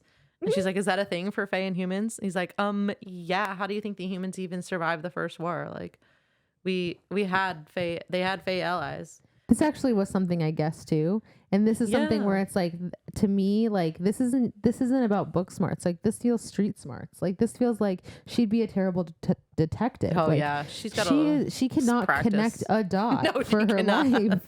There's not a dot. That. She could literally fucking connect. It's ridiculous. Yeah. Tamlin says he would go to his death to defend anyone's freedom. So that's interesting. That'll come up later. Interesting. And then he kind of describes in greater detail that, like, hey, your family's safe. They have no memory of me popping into your hovel and destroying the front half of it. Right. Okay, you're fine. And they think, the family thinks that Feyre is like with a wealthy, sick aunt, just like taking care of her. Mm-hmm. And they know there's a threat and to run if they need to, which is what Pharaoh's been worried about the whole time. Yeah, for the last 6 days. She's been like, I'm freaking out. That's the whole reason she decided to read. Otherwise, she's like happily illiterate. She's like, I need to learn to read and write so I can send a letter to my family. Like, but the only thing I need to do. What if I do learn it? What am I even going to tell them? I got to go ask the Suriel what's going on. The Suriel. It's going to be like, it'd be like a Charlie Day written like speech. Like, that's how her letter would be. It'd be like, run in the Blight Fairies Prithian by. Like, that's her letter to her family. Yes. Get money now, please. Get money. Don't back buy. Oh, and then she's like seriously so smitten. Before the Tamlin was High Lord, she didn't care. Everything's changed. Oh, and there's no coincidence too. This is when she finally tells him that she likes to paint. Yeah. So she's a gold digger. Feyre doesn't react to his information about them being safe, and she's like, "Can I have some paints? I want to paint." She's like, "I'm ready. Actually, you're looking really sexy today." She's like ready. She's like down. Yeah, and like, it makes sense because she like while her family was like in poverty and starving, she's like, I can't paint. I can't do something that feels good for me when my family's starving. Like, I gotta work on that. Yeah. So that's why she just didn't bother mentioning it, even though that's not what she said.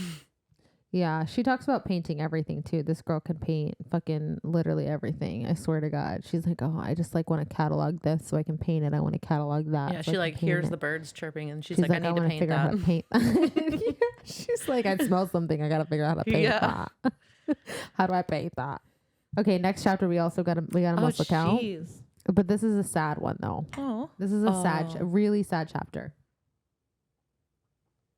This was probably one of the hardest chapters for me to read. It was so sad. I was like crying both times. The top of it says literally says this chapter is so sad I cried both times. That's what I said. So it's late night. Feyre can't sleep. And she hears screaming and like Beryl screaming, like death screaming. I'm dying screaming. Yeah, and then commands, and she goes down to see what happens, and a fairy, this like beautiful fairy of the summer court, they decided later on had giant wounds on its back. And it kept saying, she took my wings, she took my wings. Literally the only thing he said the whole time. The only thing he said. And it was bad. It was really bad. He was bleeding really bad. Tamlin's trying to do what he can to help. But the fairy keeps moving. He's telling him to stay still. And so Feyre like holds the fairy down. Lucian can't handle it. He can't bring himself to be around. So he dips. He throws up and then dips. And then Feyre and Tamlin essentially, they do what they can, but the bleeding doesn't stop. It's not clotting. Magic's not gonna help. And he doesn't have the magic he used to, but he doesn't anymore. And that the fairy is dying. And so Feyre does what she can, and Tamlin as well do what they can. I think Tamlin sings a song, and then Feyre. Oh yeah, I wrote that down. It's really nice. It's really sweet. And then Feyre is kind of talking to him, and they do what they can to comfort him in his last minutes. And he literally dies saying like, she took my wings. She took my wings. Yeah. It's a horrible scene because we don't even get to learn his name. No, it's so sad. Okay, here's what Tamlin tells him. Cauldron save you, mother hold you, pass through the gates and smell that immortal land of milk and honey. Fear no evil, feel no pain, go and enter eternity. Yeah. R.I.P. Blue Fairy. R.I.P. Pour one out. Yeah. It was really sad. It was horrible. Yeah. And then Tamlin walks Feyre upstairs in her completely blood-soaked nightgown, and then she's like, we need to bury him. He's like, I know, I've got it covered. I've like already thought about it. And so then he goes and takes the fairy and gives it a proper burial. Yeah, which is nice because he was from the summer court and he didn't have a mask on, which is interesting. Yeah. Yeah, they do talk about that here like really shortly. Okay. Yeah. We got a couple muscle counts from this one. Geez, this one too. Dude, more than one? It starts to get, it's actually 3, but hold on to that because there's 3 in this one. Oh my gosh. I know, we gotta take 3 drinks for this one. Oh my gosh. Tamlin also asks Feyre, like, why do you even care? Like, why do you even want to help? And she said, I wouldn't want to die alone. Like, I'd want somebody to hold my hand at the end. And that's something everyone deserves. And then she admits that she does regret what she did to Andros and is sorry. Mm-hmm. She's growing up. I feel for her, and I do think like if I was in her situation, I'd feel sorry. But at the same time, like, I still don't think she gets enough space to understand that she really was just trying to help and her family survive at the end of the day. Yeah, it wasn't about the fairies. It was him. It was a him or me kind of situation. 100%. Yeah. 100%. And I think a lot of people she doesn't realize that decision. Well, right. Oh, for sure. Okay, chapter 18. Oh, I forgot. Oh, I can help. No, it's okay. She gets up at noon. Right. She does it like every day. She's got a very nice life happening. She doesn't even know. Lazy bitch. Tamlin takes Feyre for a horse ride. She's eager for the paints, but he just got a horse ride. She's like, do you have the paints? And he's like, no, we're riding. But they just didn't come in time. And she's also like, oh my gosh, I just can't believe how a High Lord can be so nice and empathetic. Oh my gosh, like he's so cool. Lucian never cared or wanted to be High Lord, so he spent his time traveling around to other courts, and he fell in love with a fairy that his father did not approve of course, because she wasn't high fae. No. He wanted to marry her, and so he wanted to marry her and move away, and he was sure that like their mating bond would snap into place. Now, this is the second time we've heard about a mating bond, but we don't really know what that is all about yet. No. And yeah, so anyways, his father he didn't approve, so he had her put down. He had Lucian's like lover put down, so they executed her in front of Lucian while his older brothers held him down. Yeah, that's fucked up. That's rough. That's fucked up. That's a little rough. It's definitely not cool. Yeah. So Lucian abandoned his title, he abandoned his court, and he cursed his father, and he left. And then 3 of his brothers followed him after him to kill him, so they would have a better shot at being High Lord. Yeah. And they got onto Tamlin's land, and so him and Tamlin were able to kill them together. They got 2 of them. Yeah. So you said there's 5. So there's 5 brothers left, and there's 4 actively like going after the title of High Lord. Right. Which is, hopefully they probably won't cover that for like 5 more books, but I don't know. I just don't remember. Yeah. So Tamlin took Lucian in as his emissary because he's good at talking to people, and Tamlin wasn't. And he's made a lot of friends. Like, yeah, and he's already really his time. Yeah, he's already like really good at it. Yeah. But Tamlin says that if you drink the starlight water, legend has it you'll be happy until your last breath. And Feyre says she's not sure the entire pool would be enough to make her happy. And he throws his head back, roaring. Like, that's the hilarious joke. Yeah, come on. She's so funny. Like, your toxic as fuck family believes you're safe, and they are safe. And I think rich now, and starting tomorrow, you can paint all day, every day. Yeah. Like, you're fine. And you're swimming with a High Lord. Yeah. Girl. Come on. You can be happy. She's like, I'm a stupid girl. Stupid. Yeah. And useless. And like, I can't. Yeah, she puts herself down a lot. So much. But it's kind of a spicy scene when they're taking their clothes off so they can go swimming. Yeah, they definitely start to establish like a bit of a bond. Yeah. A bit of a relationship, a little bit of a rapport. Yeah, they're flirting a lot. Yeah. She compares Tamlin's body to Isaac Hale's body. Poor Isaac. Yeah. Yeah. So yeah, she's talked about his muscles like 5 times already. So it's like, Isaac, you're slacking. Poor Isaac. I haven't your fault. I haven't heard one thing about your muscles. You're just human. Okay. Yeah. We learn a little bit more about Feyre's like past, like their family's past. Yeah. Their family has been in debt for 3 generations, even though they were like super rich at one point, right? Yeah. 8 years ago, the father took all of their wealth on 3 ships to sail to Barat. And I don't know if that's like I don't know where Barat is. Is that different from Highburn? Is that a different island we just talk about? Yeah, it sounds like there's like more than one kind of continent, just kind of how we are, maybe a little bit. Yeah, they just don't talk Highburn about that. Feels small. Like Highburn feels like it's maybe maybe more of like an Australia type deal. Okay. Like it feels like an island. Hi, Gary. But their ships sank. They lost all of their wealth. That was a crazy move to put everything on 3 ships. Crazy. Yeah. And stupid. Yeah. And that's when like his leg got beaten up by the creditors. Right. Which is like, and her bowels went watery and did she they? Like, threw up, and yeah, it was a bad situation for Miss Feyre. Aww. On the way back from this little picnic, Feyre confronts Lucian for sending Feyre out to the Suriel, like super, super under equipped. She's like, what the fuck? Yeah. And there's a lot of tension between them. And I thought they vibed pretty good the whole time. Just during this conversation or just in general? Before. Yeah, I was kind of confused about their vibes. Like they vibed really well and then they didn't and then they did. It was it was very roller coaster ride with their vibes in particular. Yeah.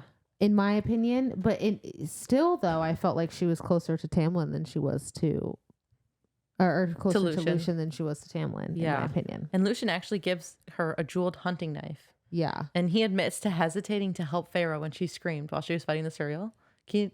I don't know if I can... To be fair, though, like, he was so, like...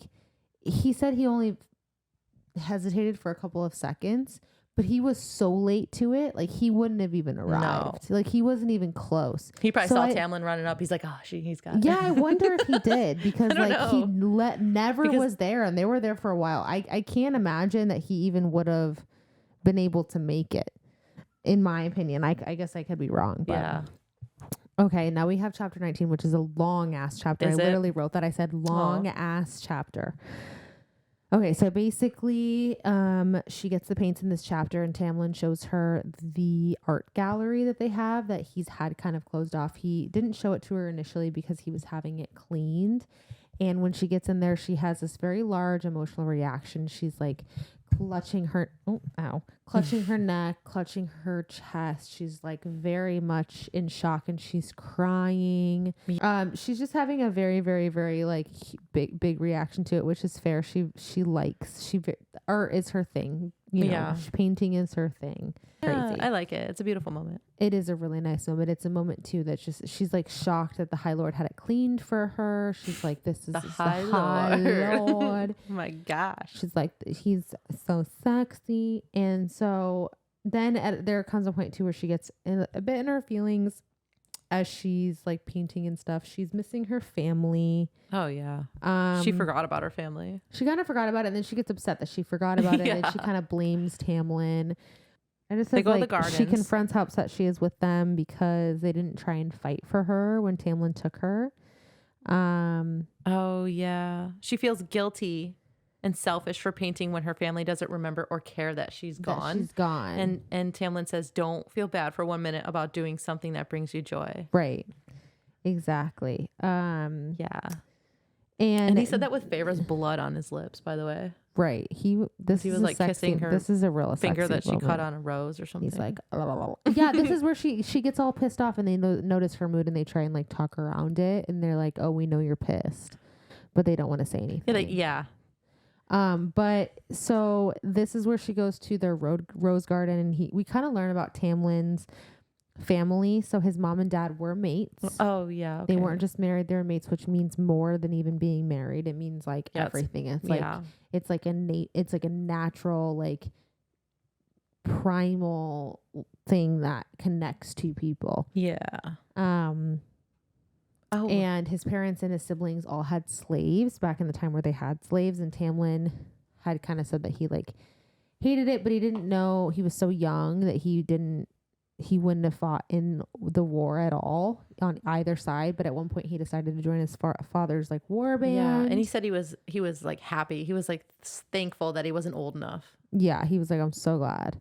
And he joined the war band for his father to serve his father eventually and learn to fight.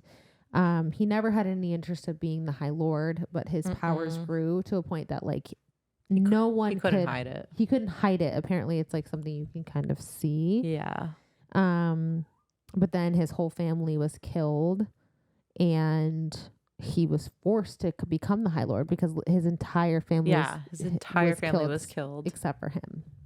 And he only mourned his mother. He like resented his father and his siblings. And he was spared, but we don't know why. And he doesn't know why. No idea. He's like, I don't know why they kept me alive. Well, and I don't either. But anyways, Calamai is in 2 days. And that's when what is that mean creature called? I forgot. The Adder. The Adder comes in and is talking to Tamlin, Lucian, like, Feyre's like hiding like this under a thing. And I listening I love Calamai. I love it. But it's so weird that she's walking around and then sees the fires, and they're like, oh, what's going on? Yeah, they're like, oh, we're having a party and you're not invited. And she's like, I'm just a stupid, ugly, fat fucking bitch human who isn't fucking invited to anything. Which, girl, I'm sorry. I feel bad for you now that I'm talking about it.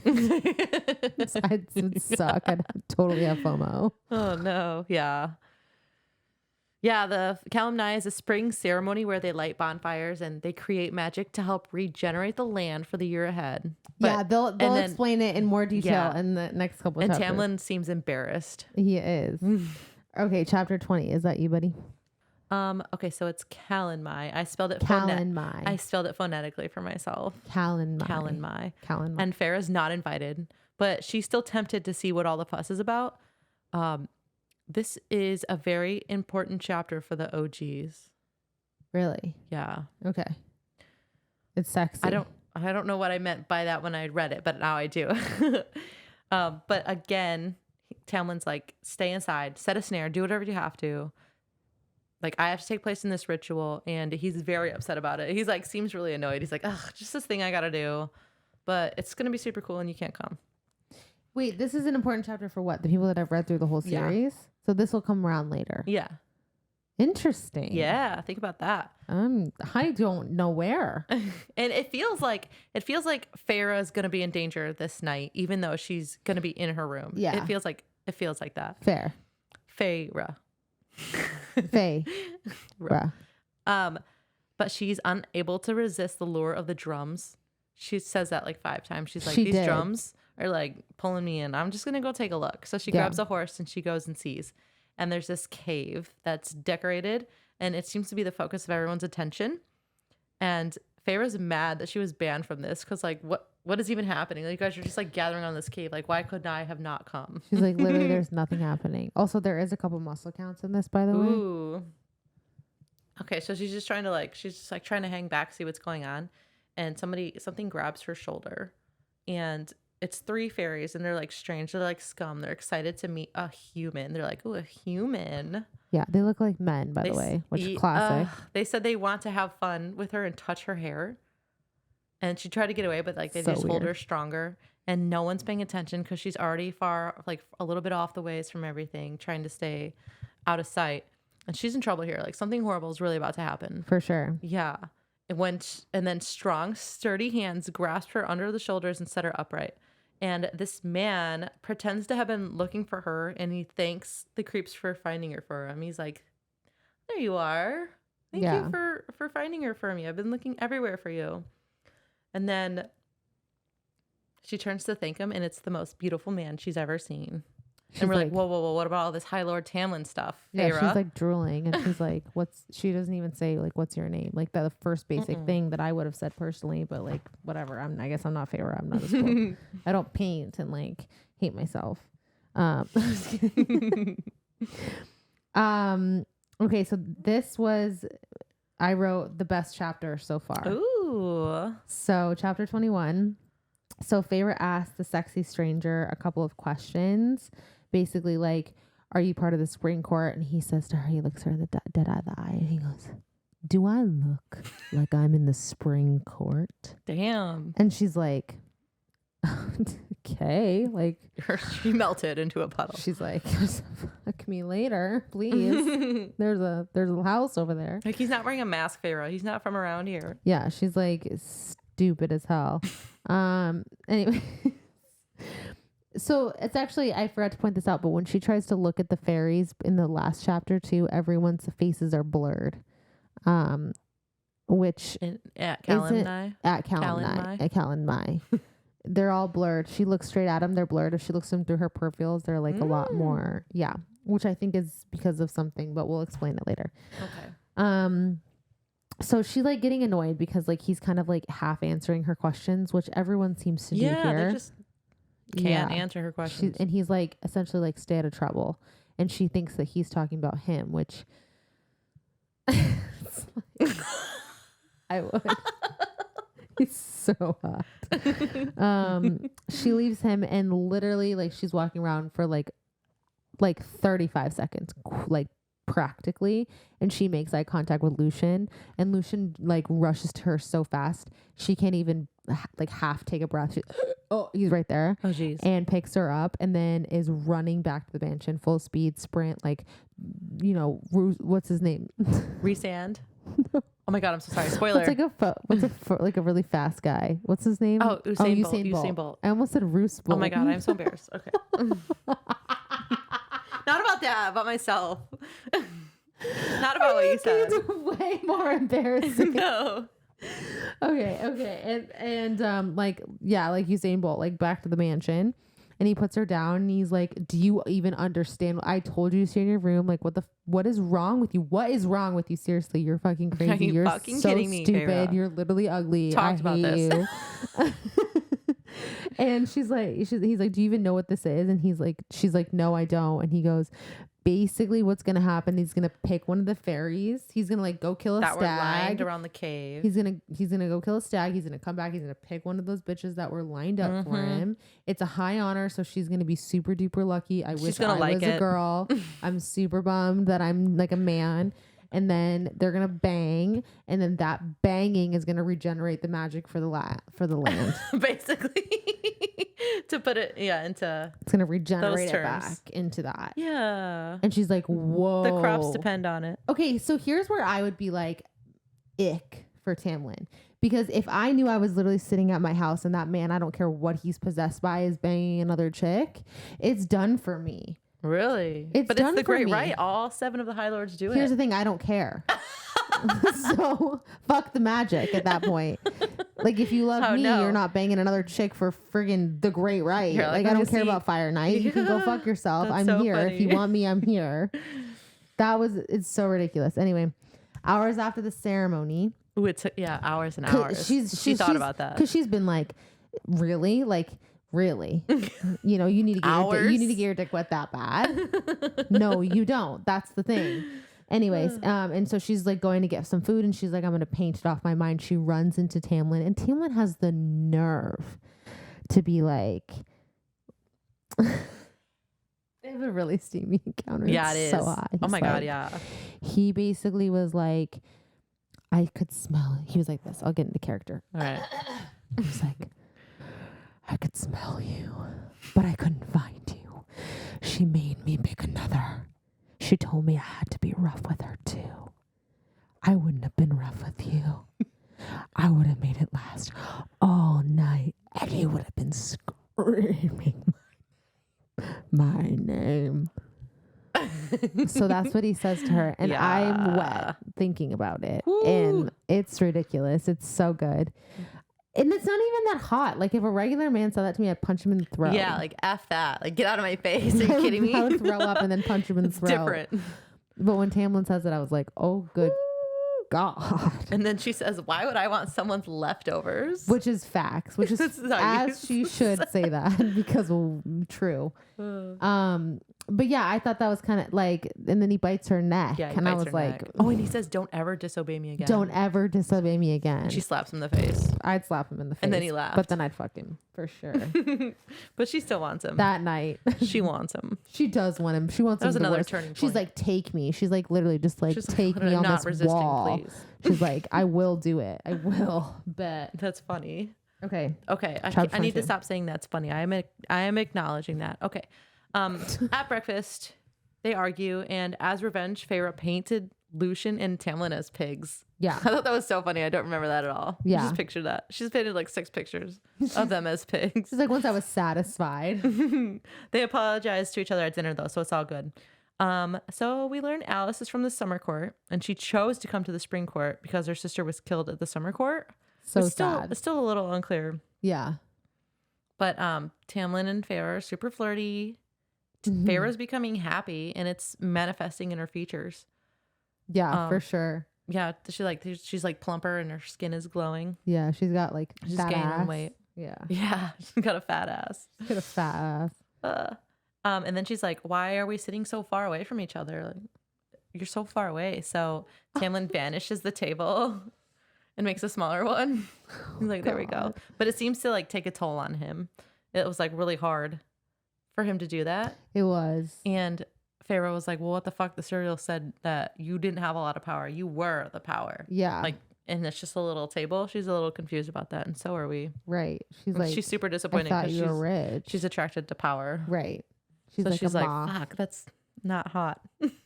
Right.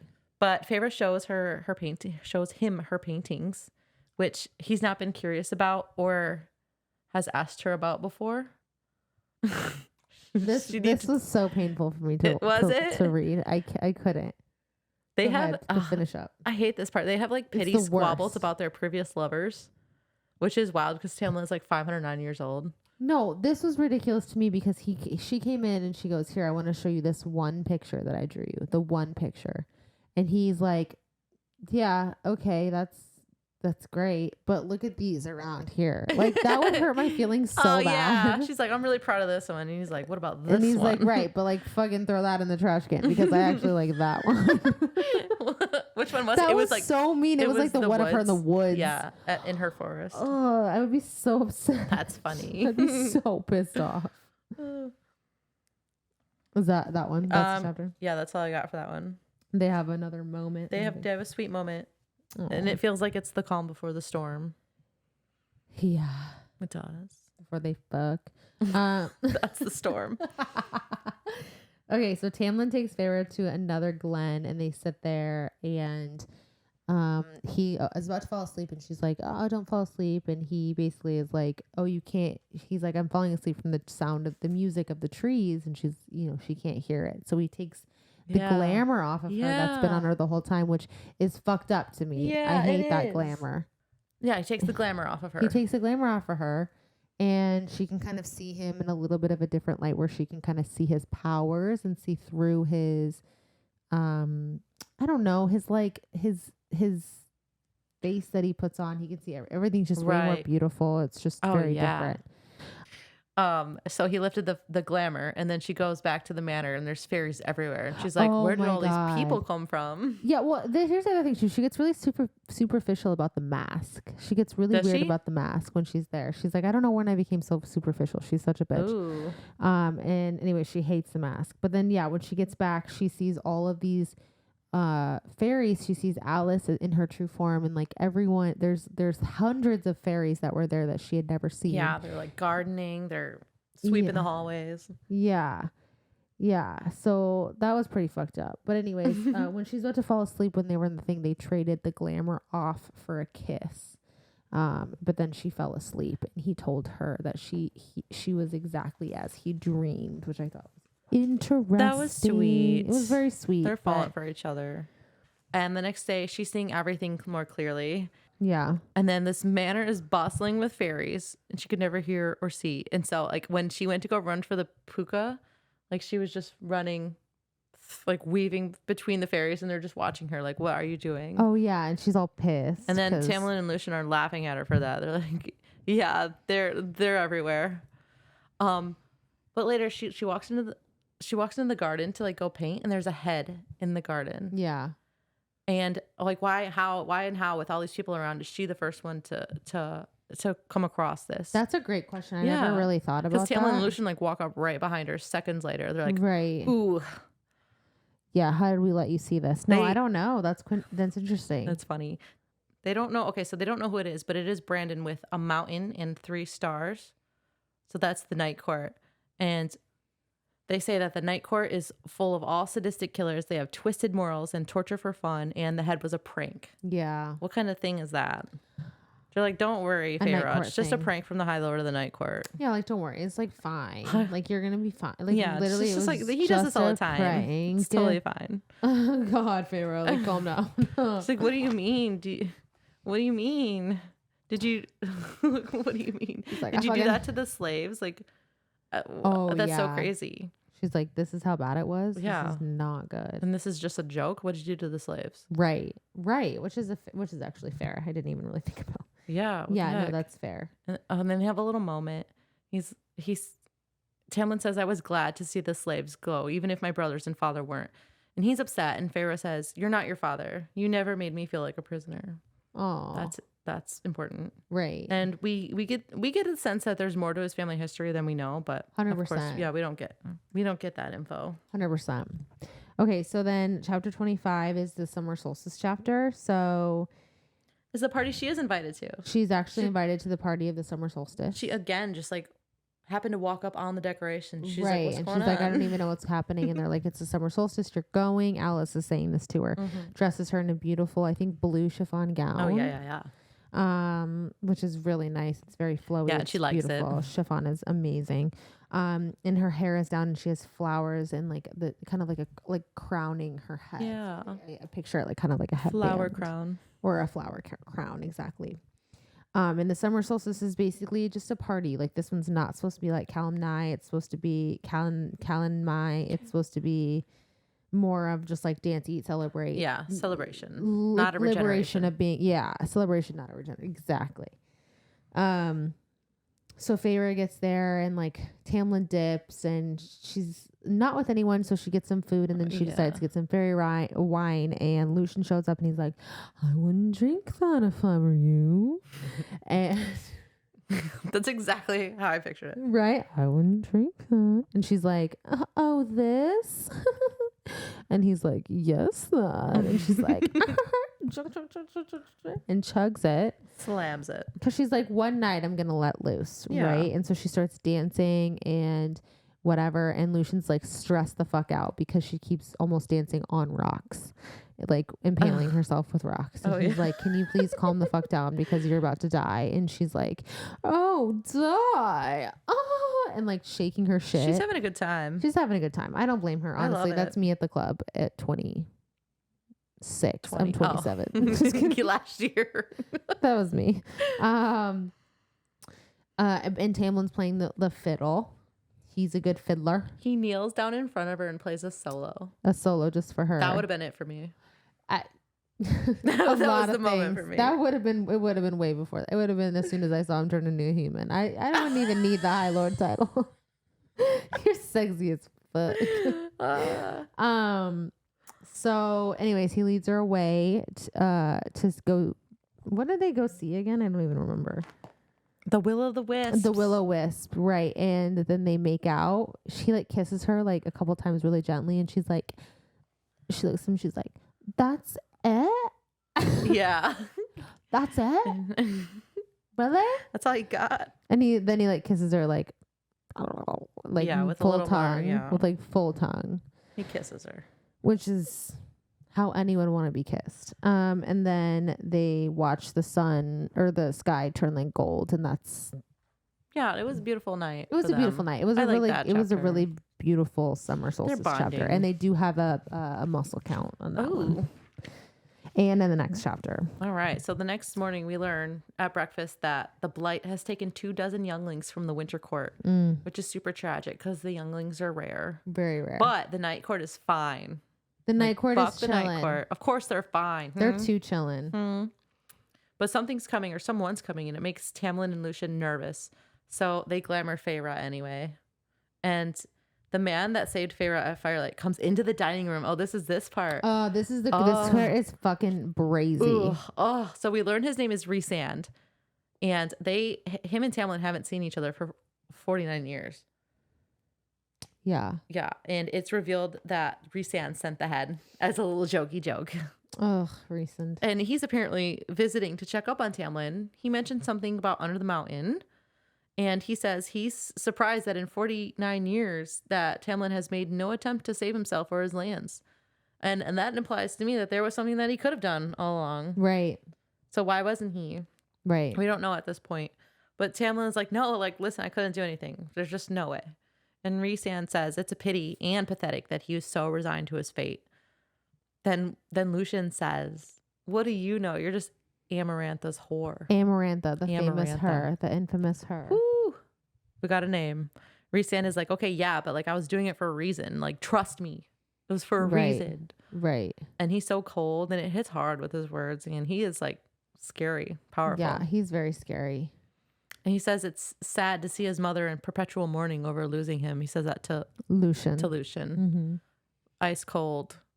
And then he reveals that he's a High Lord of Prythian, and Feyre is like, oh shit. She's like, why does this keep happening to me? Yeah. I also want to fuck you.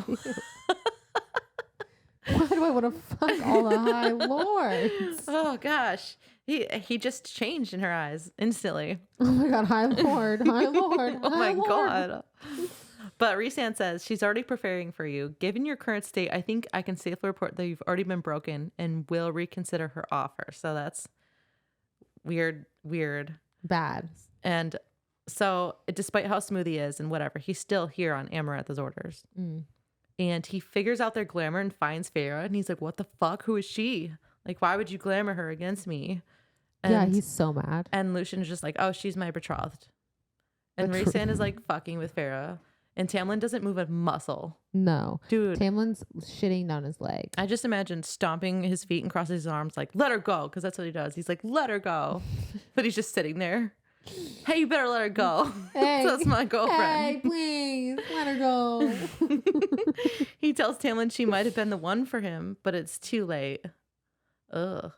And then Tamlin begs Rhysand not to tell Amarantha about her, and it feels like super childish. And I think it's intentional. They're like,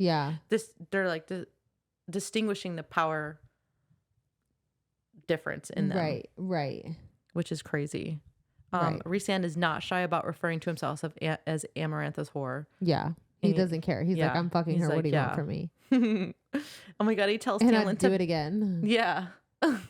Ooh.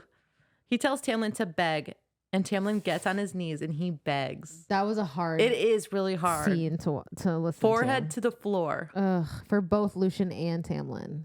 Yeah. I don't know how Feyre does what she does after this. No, me either. Okay. But Rhysand asks Feyre her name, and she's like, well, she says her first instinct is to lie. So she tells him her name is Claire Better. Yeah. Off the cuff. Which is a good move. The friend of her sister and Nesta and Elaine. Mm-hmm. Both of them. Or is it just Nesta? I don't remember. They're in the village. She's in the village. Like they're the same age. Right. I'm not sure which one is friends. Okay, so with that, he bids them farewell, and he's like, I'll see y'all under the mountain. I'll give Amarantha your regards. Right. And gets out of there. Yeah, that was a lot. That there was a lot in that chapter. That to me was a huge pivotal moment. Obviously introducing a lot of conflict and a lot of information. Yeah, Amarantha. Amarantha, but Rhysand also talks about Tamlin and how he teaches Tamlin how to get women and to fight. They used to be friends, I feel like. So that was interesting to me. He was like, you're not as interesting now that you're a high lord, and like just saying all these things, kind of alluding to maybe he wasn't the best person in the past. Mm-hmm. Personally, that's how I felt. Yeah, that's definitely just how kind of alluding to that. Mm-hmm. Okay. Chapter 27. So Feyre is shook because in that interaction, Rhysand had a hold of her brain once he saw that she was there. He can kind of mind control. He can kind of like... He was like raking his talons down her mind. Is how he described it. Yeah, as like psychological to the extreme warfare. So she's pretty shooketh, and she goes to her room and hides and kind of resets in a sense. And she hears a lot of noises in the dining room, I'm assuming, because Rhysand and Lucien are pretty pissed that just went down. Or Lucien and Tamlin. Oh my God, I'm getting mixed up. That's okay. So Tamlin comes to her room later, and he's essentially like, you need to go back home for your safety. And she's fighting it. She's like, of course you don't want me here. I'm just like a stupid, dumb, useless, or too skinny human bitch. Like of course you hate me. And he's like, no, I want you there for your safety. And she's just like awestruck, and she's like, whoa. And she's like, this is what I've been wanting. Like, why now? Like, I wanted to go home. Right. But also she doesn't want to go home. Yeah, she's like, things have changed since the cereal told her that he's the High Lord. He's the High Lord. She's like, I don't really want to leave. Like, you've got like money. Anyways, so she protests, but then she eventually gives in because she can see that Tamlin really just wants like her to be safe. Yeah. And he then does at this point. I mean, essentially they make hot, steamy, passionate love. Yeah, that was a good scene. Super sexy. At one point she says, like he feasted on her. Oh yeah. Which feasted his fill. He didn't. It was crazy. I was like, that's crazy. I literally wrote, he feasted on me in quotes is crazy. That was a good line. That was some people think this stuff is cringy, and it's not too bad. It could be worse. Make me cringe. It makes me. I'll find you some cringy scenes. No, I was obsessed. If I'm honest. I'll be honest. At this point too, I didn't think that he was actually going to send her home. I thought. Right. I was shocked. Yeah, it's devastating. It's shocking because we don't understand what the hell's going on still. No. Okay, you go ahead. Okay, and this, what chapter? 28. Okay, 28. I had a lot. Oh my God. Wait. Oh, never mind. I just didn't write it down. Okay. So the next day, Lucian is like still cracking jokes. Despite the direness of their situation, like things are taking a turn. If he's sending Feyre home, like something's happening. But he's like still cracking jokes. He says her clothes are alone are enough to keep him out of the human realms. Yeah. That's kind of funny. A dick. I love him though. I'm obsessed. But he is upset at Tamlin because they seem to have a few more days, and Tamlin's like, nah, it's gonna be now. So Feyre's departure is quick and it's somber. Tamlin again tells her he loves her because he said I love you when they were falling asleep. Lucian, let's just say, it's pissed that he's sending her home. Yeah, he's like, I just don't understand. Like, yeah, he like spits at Tamlin. Yeah, he's really mad. But Tamlin tells her he loves her, and she doesn't say anything. Of course. Yeah, it's just like what she says she doesn't want to be a burden. I'm just a little human. You don't love me. Well, yeah, she's ridiculous. And she didn't even look back. She didn't even look back. Like, cold, ice cold, Feyre. Ice cold. Recent cold. Oh my gosh. When she gets home, Nesta and Elaine are fooled by the glamour. And Elaine has the audacity to ask Feyre if she had gotten their letters. Because Feyre can't read anyways.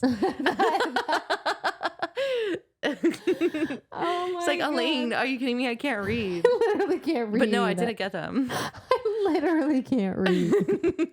I couldn't even. See, Elaine just doesn't fucking listen. She's horrible. I'm sorry. She's worse than Nesta, in my opinion. I can't with Elaine. Did you get our letters? Feyre's like, oh my gosh. We are having some technical difficulties, but we're going to figure this out. Eventually. Eventually. Stick with us. But Feyre's home. She's glad to see her family's doing well, despite Elaine being aloof about her not being able to read. And her family is glad to see her. Aloof about her not being able to read. She's like, have you got my letters? The carriage is driving away, and she feels like she made a very big mistake by leaving. Like the Serial told her one thing. The Serial told her one thing. Stick with the High Lord. Stick with the High Lord. And she left, and she's like, this is wrong. Wrong. And that's where we're ending it for this week. That's where we're ending it. Yep. So, yeah, I mean, it's pretty crazy. There's a lot going on. I mean, that's just. Yeah, there's a lot going on, and it'll all come together. So we'll get into it next week. But let's do what's the quote of the week? Go ahead. For me, it's the best chapter, the Cal and Mai chapter, where he's like, I would have done it slowly. I would have made it last all night. I would have made you scream my name. Like, do you know what mine is? Tamlin saying, don't feel bad for 1 minute about doing something that brings you joy. Oh. I love the contrast there. Cannot. Oh. Mine's like all sexual. And the Serials, I guess I wrote a few. The Serial saying, spring, summer, autumn, winter, dawn, day, and night. She was singing. Yeah, that was pretty badass. All right, who would you be? Okay, so there's a very big difference between who I'd be and who my favorite character is, or who I would want to be. Okay. Who I'd want to be would obviously be Feyre. She's wanted by every single person in the entire fucking thing. Like, I would give her more personality for sure. Who I would be like the mercenary or like someone or like Alice or like one of the guys in the garden with like the bug mask. Yeah, they were cool. I would be absolutely nobody. I would be one of the poor fairies hoping that Tamlin picked them for the ride. Okay, facts. Lining up. I'd be the one fairy that's hoping Tamlin picks them and then like being like, oh, well, maybe Lucian will pick me and then I don't get picked. One. You just go home alone that night. Literally, like I have nothing for that night. All right, who's your favorite character? So far. Favorite character, Amarantha. Ooh. I thought about this long and hard, and honestly, she's a girl boss. Yeah. She's obviously ruling the shit out of Prithian right now. She is. And all the men are scared of her, and I think and she's got Rhysand as a little like sex puppet. Like, fucking sign me up. Can't complain about that. I fuck with Amarantha. Oh my gosh. Mine is the Surreal.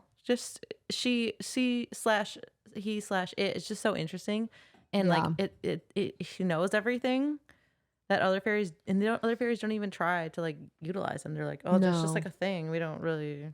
Yeah, it's just the surreal. You're right. What's your least favorite character? Her mom. Feyre's mom. Interesting. Thank God that bitch is dead. Oh my God. Ding dong, right? That's so funny. What's yours? Sorry. Everyone has their frustrating moments, but it's got to be Tamlin for me. Really? Yeah. Only because of the way he really does seem to be like resigned to this fate. Yeah. And he really is not trying. We don't know what the fate is yet, but yeah. And then Lucian's like pushing him and encouraging him, and he's fighting back. Yeah. At every chance. It's just like, ugh. Like I wish I don't know enough about him yet, but I really, he hasn't annoyed me that much. Like I'd if I were Feyre, as a person that doesn't know enough, I think he was the sexiest thing alive. I think that. He's so hot. I really would. Okay, fan cast. I don't have anything. We can do this after. Let's do this next episode. Let's do this. We'll do our fan casting for next episode, so that way we can have a couple more people to fan cast, because I don't know recent enough, and I feel like there's going to be probably more description. It'll be a lot Amarantha, and like there's going to just be more. So we'll do the next one. Okay, star rating. And we'll do that next week too. Okay. Well, that's fair.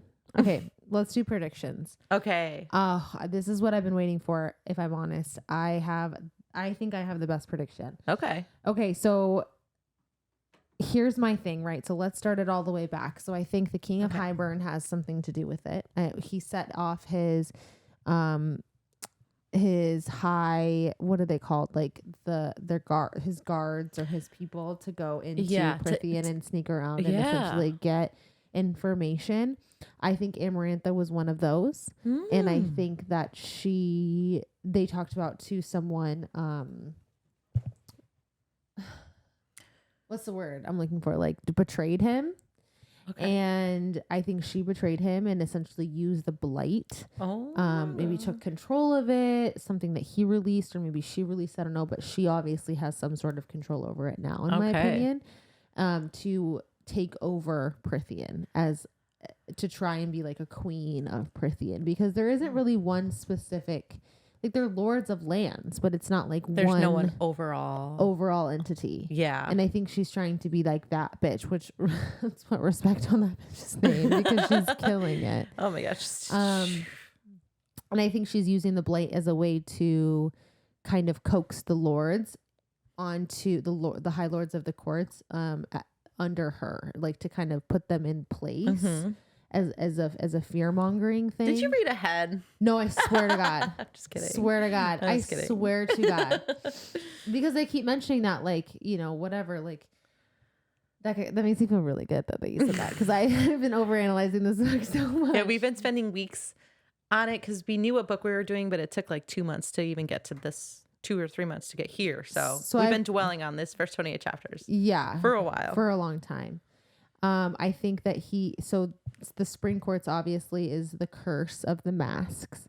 And I had a couple thoughts about this, right? So he had to obviously fall in love with a human. They put so much emphasis on her saying, I love you. It's obviously not true love's kiss, because they've already had a couple of those in my opinion, which that's the original thing for Beauty and the Beast, which for me, it's very, I forgot about so many parallels to Beauty and the Beast. Yeah. So I think it's actually her speaking the words, I love you. Okay. Verbalizing it. That will break the curse of the masks. Okay. Because they put a lot of emphasis on there. I think that they've picked her. She's the person because... No, there's 2 things for this. It's either that she killed Andres unprovoked, which means that it broke the treaty. So it's either has something to do with the treaty, or I said this before, Lucian talking about how much she hates the fairies, right? It has to do with killing Andres because she hates fairies so much. Yeah. So that was my 2 things. I couldn't decide which one it was for. It's one, in my opinion, I think it's one of those. Wow. And she has to, like, that's why she's the chosen person for it. That's why he hasn't killed her. Yeah, I think you're going to have fun reading the next few chapters, because I think everything that we're talking about is going to be answered very quickly. Okay. So that's fun. You did good. I will say. I'm impressed. When I read, I don't really try to predict the future. I'm just like. No, neither do I. But I think we had so much time. Yeah. And it was and I wanted to read ahead so bad. So I was like, You're just like, I was like itching in my skin. I was like, I'll write it in my head. Right. Yeah. Right. Is that it? Is that it for your predictions? I mean, that's a lot, and it doesn't have to be more. I do think they're gonna break the curse. Okay. And I know a couple of things. It's hard to kind of not see stuff on TikTok. Yeah. But you don't. No but spoilers. I don't want to spoil that as we're kind of reading it. But yeah, just in case anyone's following along and reading with us. There are a couple things I definitely do know. Okay. But as far as like the rest of the book series go, this is about as much as I can guess. Like if I was in Twilight, like book 1, I could have maybe guessed through book 1. Yeah. But there's no way I could have guessed like that her and fucking Edward have a baby. Like and then Jacob and Prince on it. Yeah, like I cannot tell you what happens in book 2 or book 3 or book 4. Yeah, it's so good. Oh my gosh. So yeah, this next book. Oh, we're not done yet. We got to go through the next thing yet. Okay, so the next week is going to be the rest of the book, and it's wackadoodle. Like there's so much that happens. SJM crams everything into the last like part of the book, so a lot happens, but it's going to be fun. It's going to be good. I'm really excited. It's super wackadoodle. I'm really excited to get into that because it's just long anticipated for me. Yeah, it's really long anticipated. All right, should we do our outro? Yeah, I think so. All right. Well, thank you guys so much for listening. Yeah, and I personally apologize. Our camera went out like 3 times, so it might look a little glitchy or just like not stitched together well, but we're going to figure things out. It's going to be better, and we want to do this. We like it. I had fun. I had a lot of fun. This is going to be so good. Yeah. So thank you guys so much for listening. If you're here. Yeah. If you're watching, I apologize. And if you are watching this and you like us, please like and subscribe. Or if you're listening, please rate the podcast. Please review us 5 stars. Yeah, 5 stars. And if you hate us, review us 5 stars and tell us why. Yeah, okay, we want to know. Please just review us 5 stars. Just like either way. Just please. Yeah. This has been hard. It's like, come on. Okay. We deserve it. Yeah, it does really help though. To even we will take any feedback you have for us. Yeah. And I'll go over the email in a second, but if you have any fan art, I want to see fan art. I want to see the Naga. I want to see the Surreal. I want to see Tamlin in their little hovel. Half of the cabin, it's falling down. They're screaming and running. I want to see all that. Facts. So send us that if you want it. We'll post it on Instagram and credit the artist. Yes. I just want to see that stuff. Sure. Fan fiction. Please give us some fan fiction, please. Yeah. So we're thinking about doing maybe a bonus episode where we read the fan fiction. Mm-hmm. So send that in. If there's spoilers, if you can write it about any book, I don't care. Just let us know at the top what book you're spoiling so we don't spoil it for Kylie on accident. Right. And then if you have any book suggestions or feedback, send that to us as well. Mm-hmm. And this is all going to our email, which is litlibationspodcast@gmail.com. Is that right? Yes. It has podcast. I did not write podcast in here. You didn't. No, okay. But it is podcast. So litlibationspodcast@gmail.com. So send it in. How's the audio? Yeah. I want to know. Everything. And even to like book suggestions for the next, bit. Yeah, we're going to finish this series out. Right. But then we don't have anything else planned. Right. So we have a couple weeks, but just let us know what you want to hear. What you want to hear, what you want to see. Yeah, we don't want to get stuck in the fantasy genre. No, we definitely. I love them a lot, but we do want to jump around. Mm-hmm, absolutely. We want to keep it mixed up. We want to keep it fun, keep it light. Yeah. And also maybe dark or maybe a little sideways, maybe twisted, maybe morbid. Yeah. Morbid. I love a good morbid shit. Halloween. That sounded weird. I liked it. Okay. I think that's it for now. Yeah, oh my gosh. That was so fun.